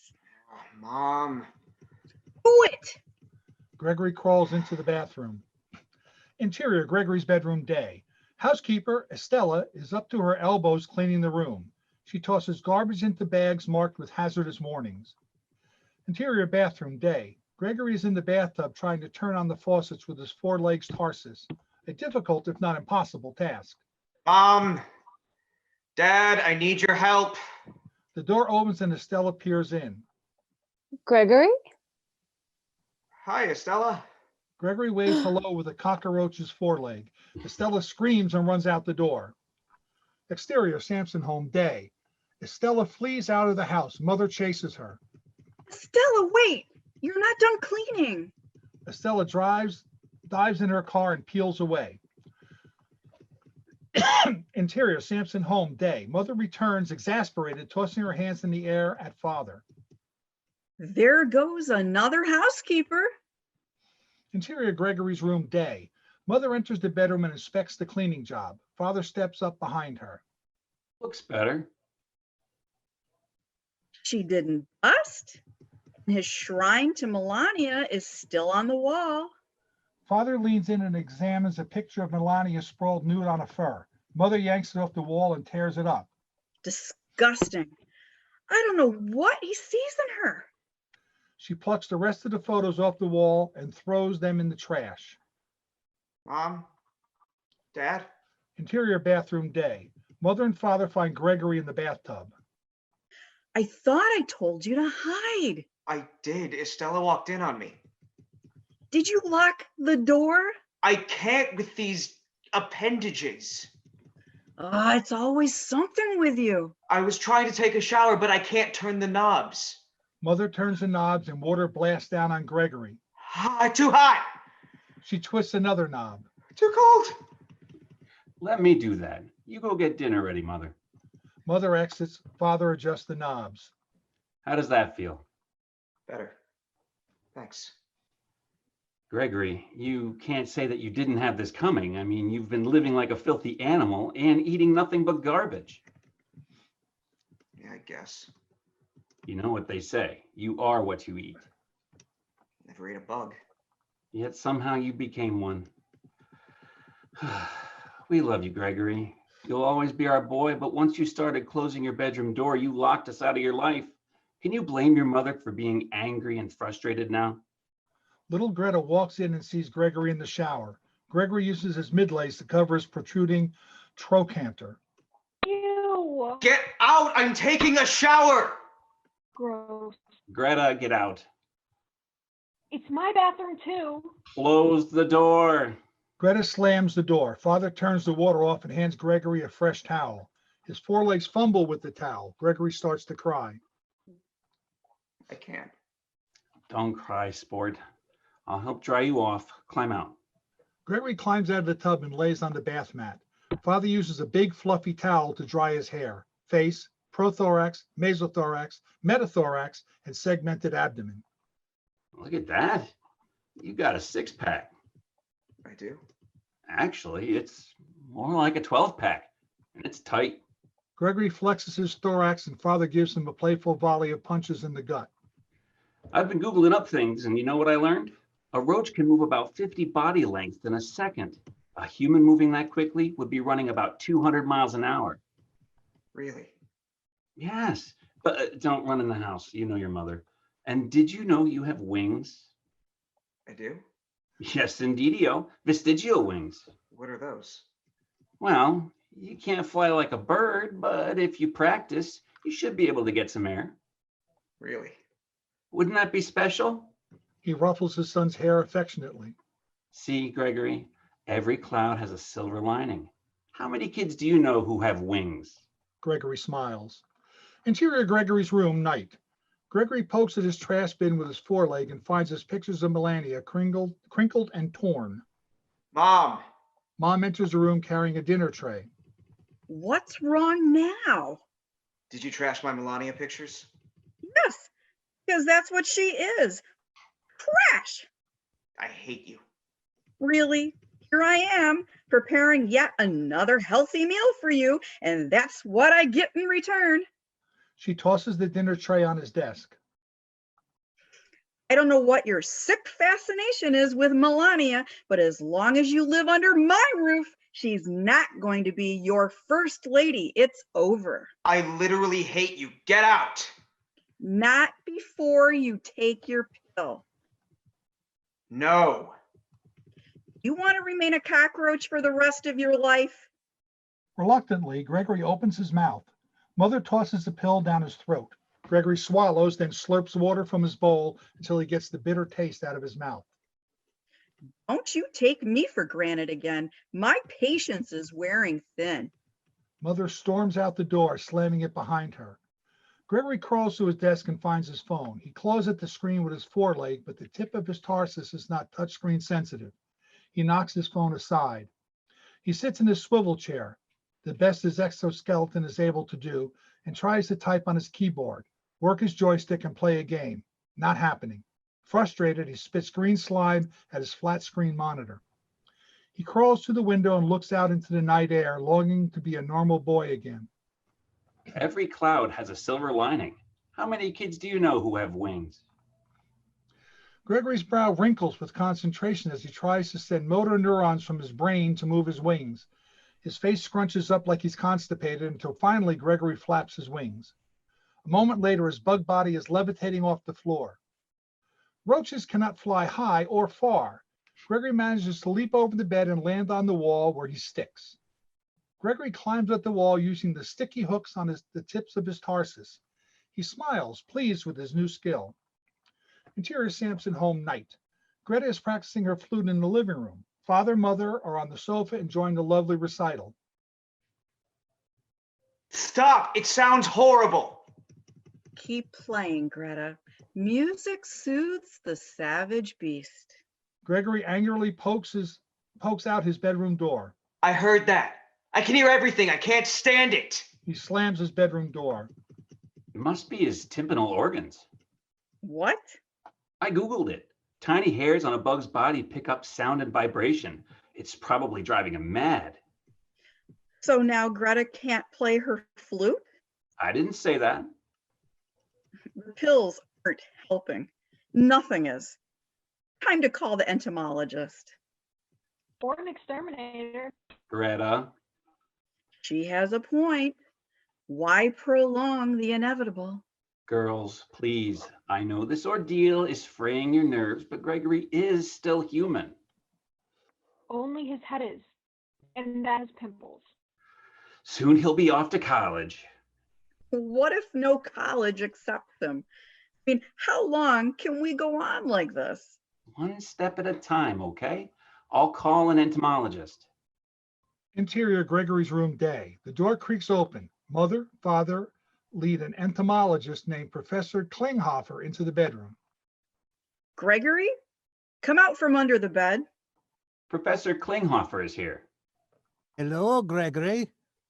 Father pokes the hockey stick under the bed. Away. They look up to see Gregory clinging to the ceiling. Hey, look at you up there. That's my boy. Ach du Liebe. Professor Klinghoffer is beside himself with excitement. Gregory, when did you learn to walk on the ceiling? Come down and say hello. The professor thinks he can help you. He's from the Kierling Institute. You know, the place on Plum Hill. Gregory drops down into the professor's arms. Unglaublich Spinne. What a magnificent creature. Thank you. You appear to be a Periplaneta Americana. What's that? American cockroach. Largest of its species, far larger than the common German cockroach. Let's see how fast you can run. Sure. Gregory races around the room. Mother dives out of the way. Not in the house. Du gets missed out auf den Keks. I see he's rattling Mother's nerves. You think? Gregory, would you like to come to the Kierling Institute with me? Not really. Oh, it's not far from home. Only 6 miles upwind as the crow flies. You would love my laboratory. We could have so much fun together. Doing what? I have the latest equipment.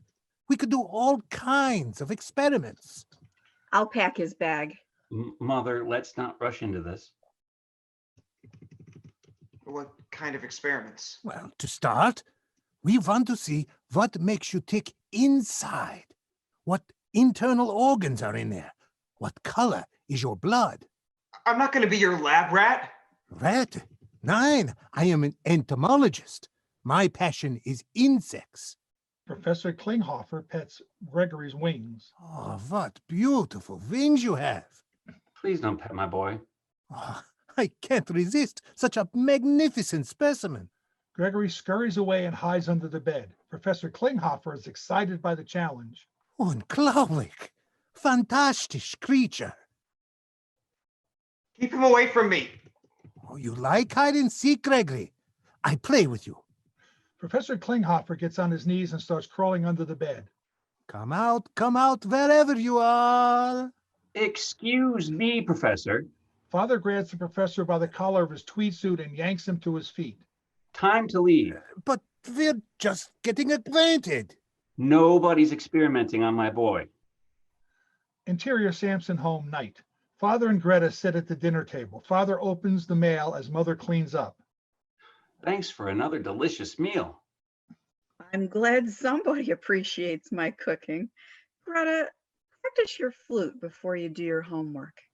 Greta picks up her flute. It's covered with green slime. She drops it and screams.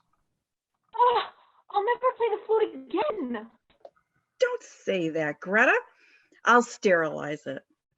You can't. You ruined it. Mother washes the flute under the sink and yells furiously. Gregory, we warned you not to touch Greta's flute. Oh, no. Look at this. Gregory's been turned down by another college. That's the last one. Time to send him to the Keeling Institute. Let Professor Klinghoffer have a try. Oh, surely there's a better option. Like what? We can't have a parasite living under our roof forever. He's not a parasite. Cockroaches are scavengers. What's the difference? He's still freeloading. Maybe he'll outgrow his phase and meet a nice girl. The last thing we need is him breeding under our roof. We'll have an infestation. Call the exterminator. Greta. Not getting accepted into college was the last straw. I want him out. Well, I'm not comfortable calling the exterminator. Well, I'm not comfortable with his newfound ability to walk on walls and ceilings. It's time for him to move out. Yeah. Let's take a family vote. Hooray. Whoever wants Gregory to move out of our house, Give the thumbs down sign. If you want him to stay, give a thumbs up. I'll go first. Mother turns her thumb down decisively. Father? Father raises a hopeful thumbs up. Looks like a tie. Greta, you have the final vote. Should Gregory stay or go? Greta holds her small hand out. It wavers before her thumb turns down. Mother smiles proudly. That's my girl. As Greta smiles, something wet drips on her face. Everyone looks up to see that Gregory is above them, clinging to the ceiling. He's been listening the whole time, and tears are dripping down his cheeks. Ew, he drips on me. Gregory, get down. I will not have you walking on my ceiling. Gregory scampers away and disappears into his room. You hurt his feelings. He shouldn't have been hanging up there. Eavesdropping like a spy. Yeah. Interior, Gregory's bedroom night. Gregory looks at the place on his wall where his Melania shrine once was and sighs. He crawls to the window and tries to open it to escape, but it's beyond the dexterity of his tarsus. As Gregory gazes out at a full moon hanging low in the night sky, we hear the song All by Myself, sung by Eric Carmen. It's a sad but beautiful song. Gregory's eyes moisten. Interior garage night. The Sampson family climb into their car. Come on, Gregory. I don't want to go. Please, I promise, I'll change. Time to leave the nest, Gregory. Sorry, son. I don't agree with this, but we did take a family vote. Doesn't my vote count? Thumbs up or down. And you have no thumbs. Please, sport. Don't make this harder than it has to be. Gregory calls into the rear passenger door and tries to climb into the back seat next to his sister. Not on the upholstery, the leather upholstery. Mother leads Gregory to the rear of the car. Father hoists Gregory into the trunk. I want to die. You know what Dr. Kafka said. One of the first signs of the beginning of understanding is the wish to die. She slams the trunk lid closed. Exterior motel night. Father backs his car up into a parking spot in front of the door to a motel room where Mother and Greta wait. That's good. Stop. Father shuts off the car and opens the trunk. This way, Gregory. Father leads him into the motel room. Interior motel room night. Gregory crawls around exploring the motel room. It's a disgusting dive. Father tries to make the best of it. Look at this old phone. It's an old rotary dial. Ever seen one of these? The tip of your tarsus can fit in these holes, and you can dial this anytime you want. You'll finally have your own bathroom. There's a snack machine, a dumpster out back if you're hungry. I paid for a year in advance. Here are your pills. Take them diligently 3 times a day, and maybe you'll kill the bug. Well, I guess this is goodbye. Gregory turns to see his mother and Greta are crying. Gregory, I'm so sorry.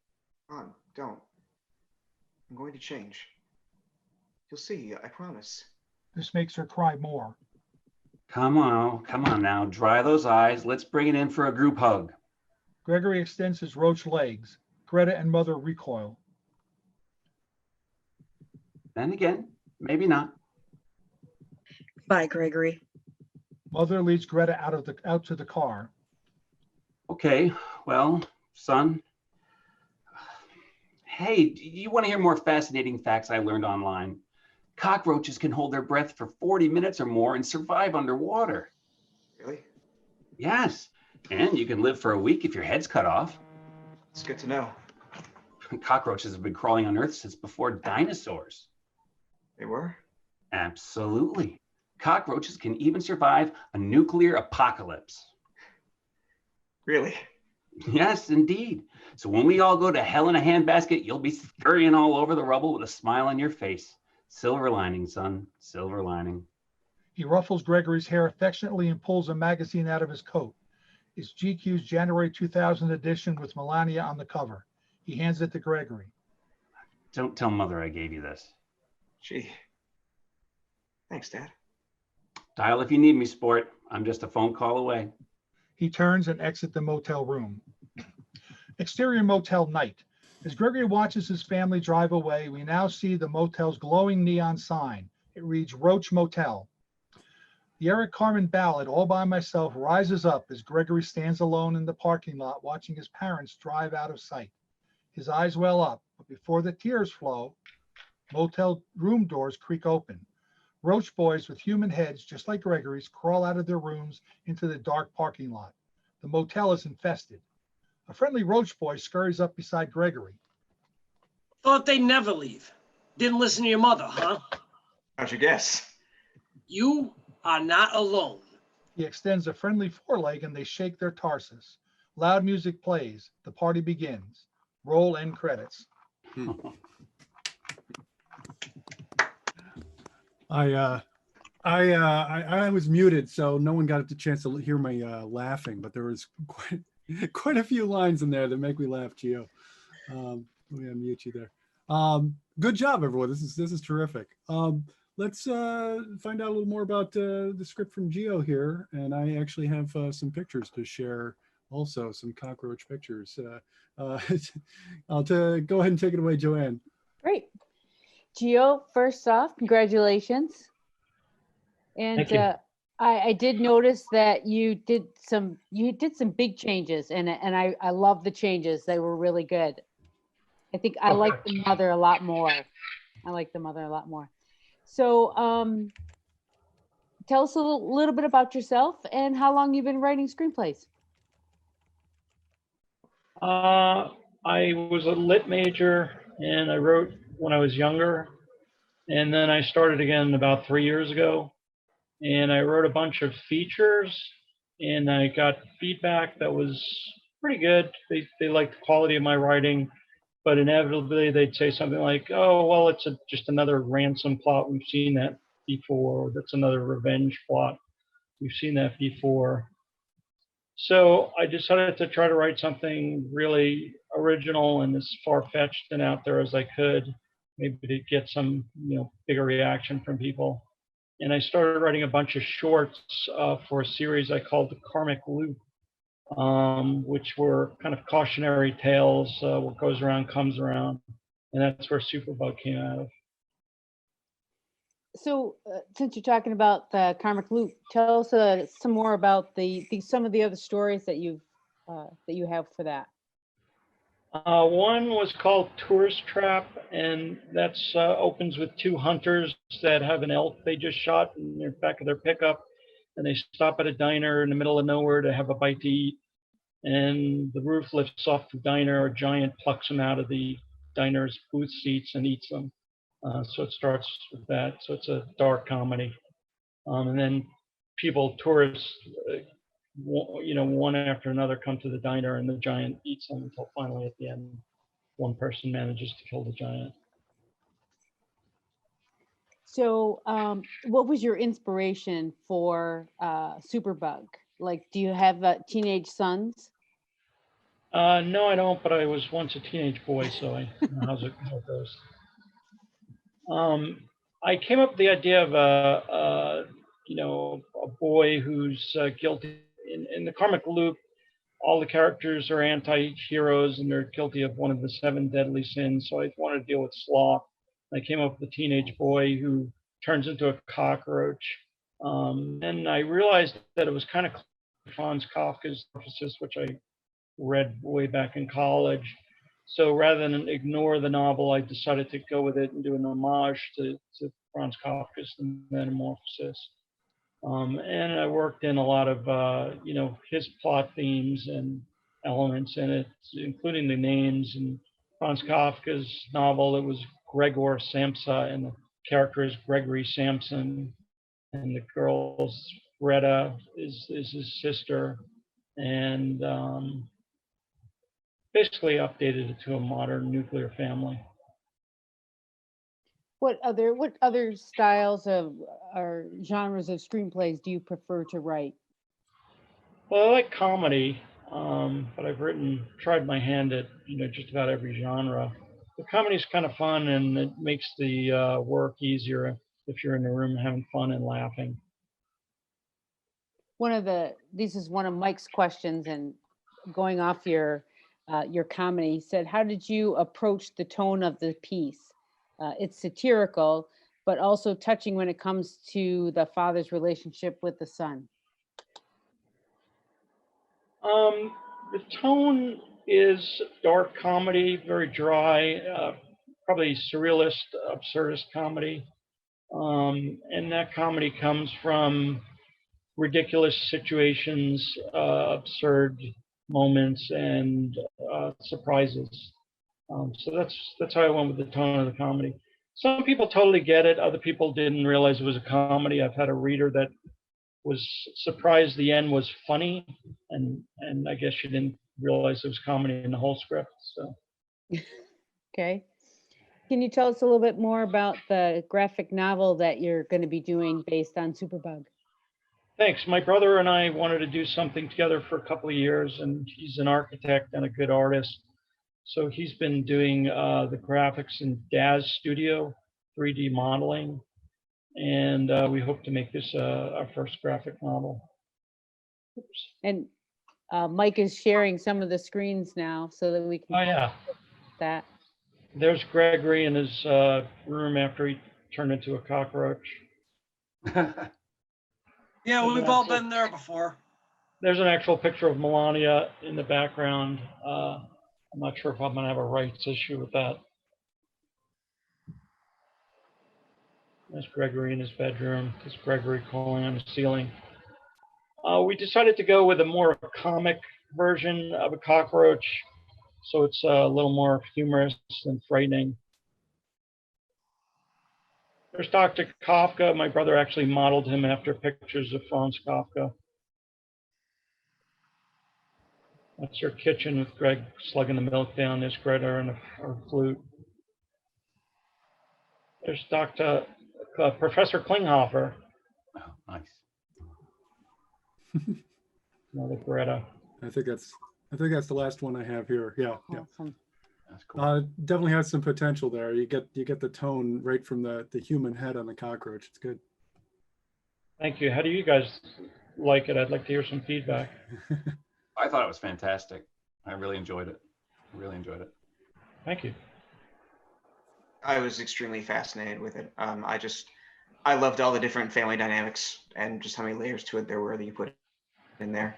And if I could work a question in, I haven't read the Metamorphosis since high school, but I was a little curious about, once you found that parallel to the boy turning into a bug and stumbled on that, were there any sort of, links that you tried to make in that homage specifically? I think about the fact that in the book, Gregor was a provider, but Gregory's the opposite. And so I'm wondering if that was conscious, or if there were any other little parallels that you made in there, just that were in your creative process, or how you dealt with making it an homage but not a copy, or that interaction. Yeah, well, first thing I did was I didn't go back and read the book because I didn't want to be too close. And you hear some actors, recreating roles, and I didn't want to go see that book.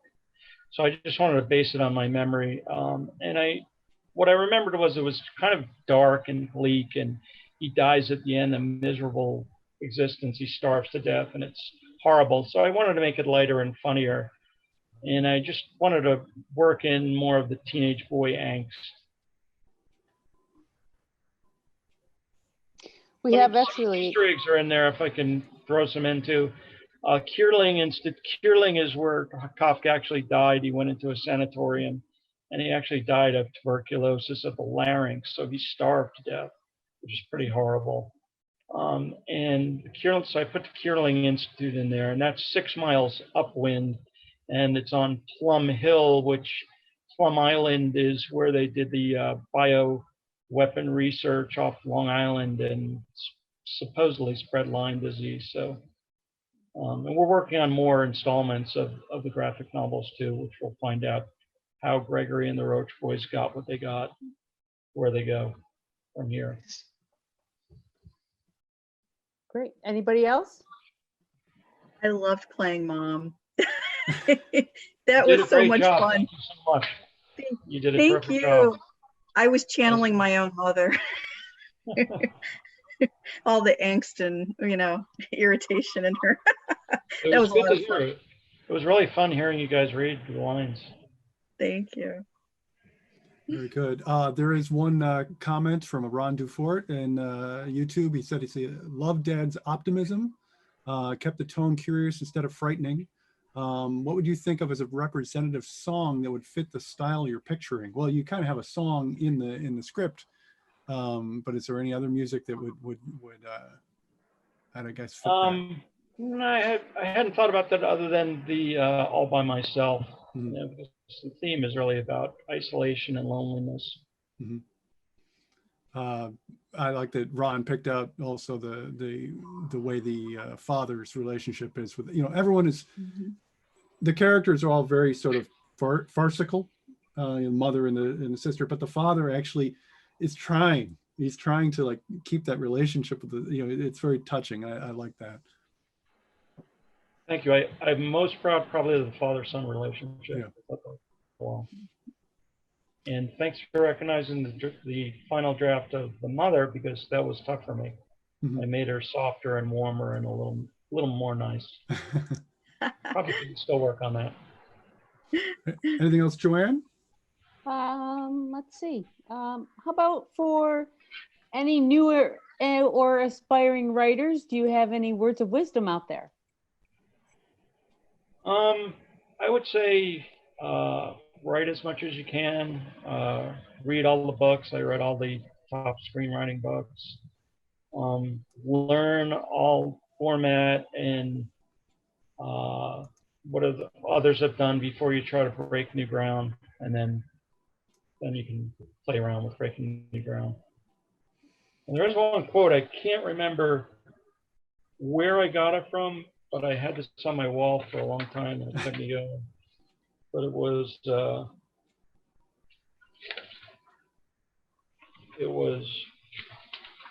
read until your head spins, watch movies until your heart races, and write your ass off. Okay. Great.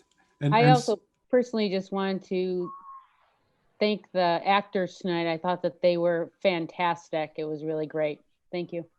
Oh yeah, also Case, Joanne, I want to give you a special shout out for being understudy, ready to go to play a 20-something romantic lead. What I do. Ready to go. Very good. Let's go back to our widescreen here. What do we got? Wayne, any final words before we wrap this up?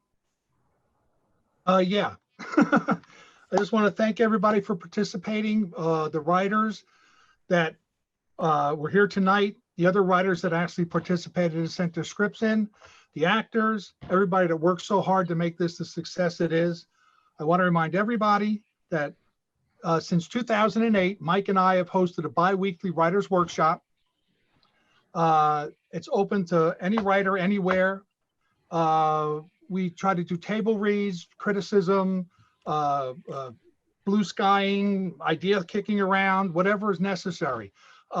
Jason has been there, Joanne's been there, Sean's been there.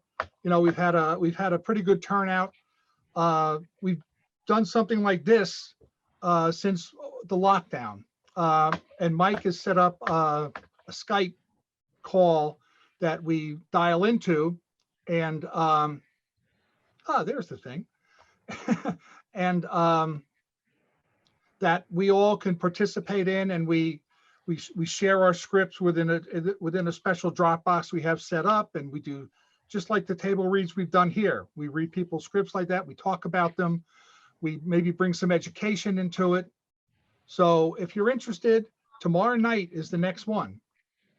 It's from 6 to 8, and normally it's at Carlson Co-work in Rochester, but since the quarantine, since the coronavirus, we've been doing a Skype phone call.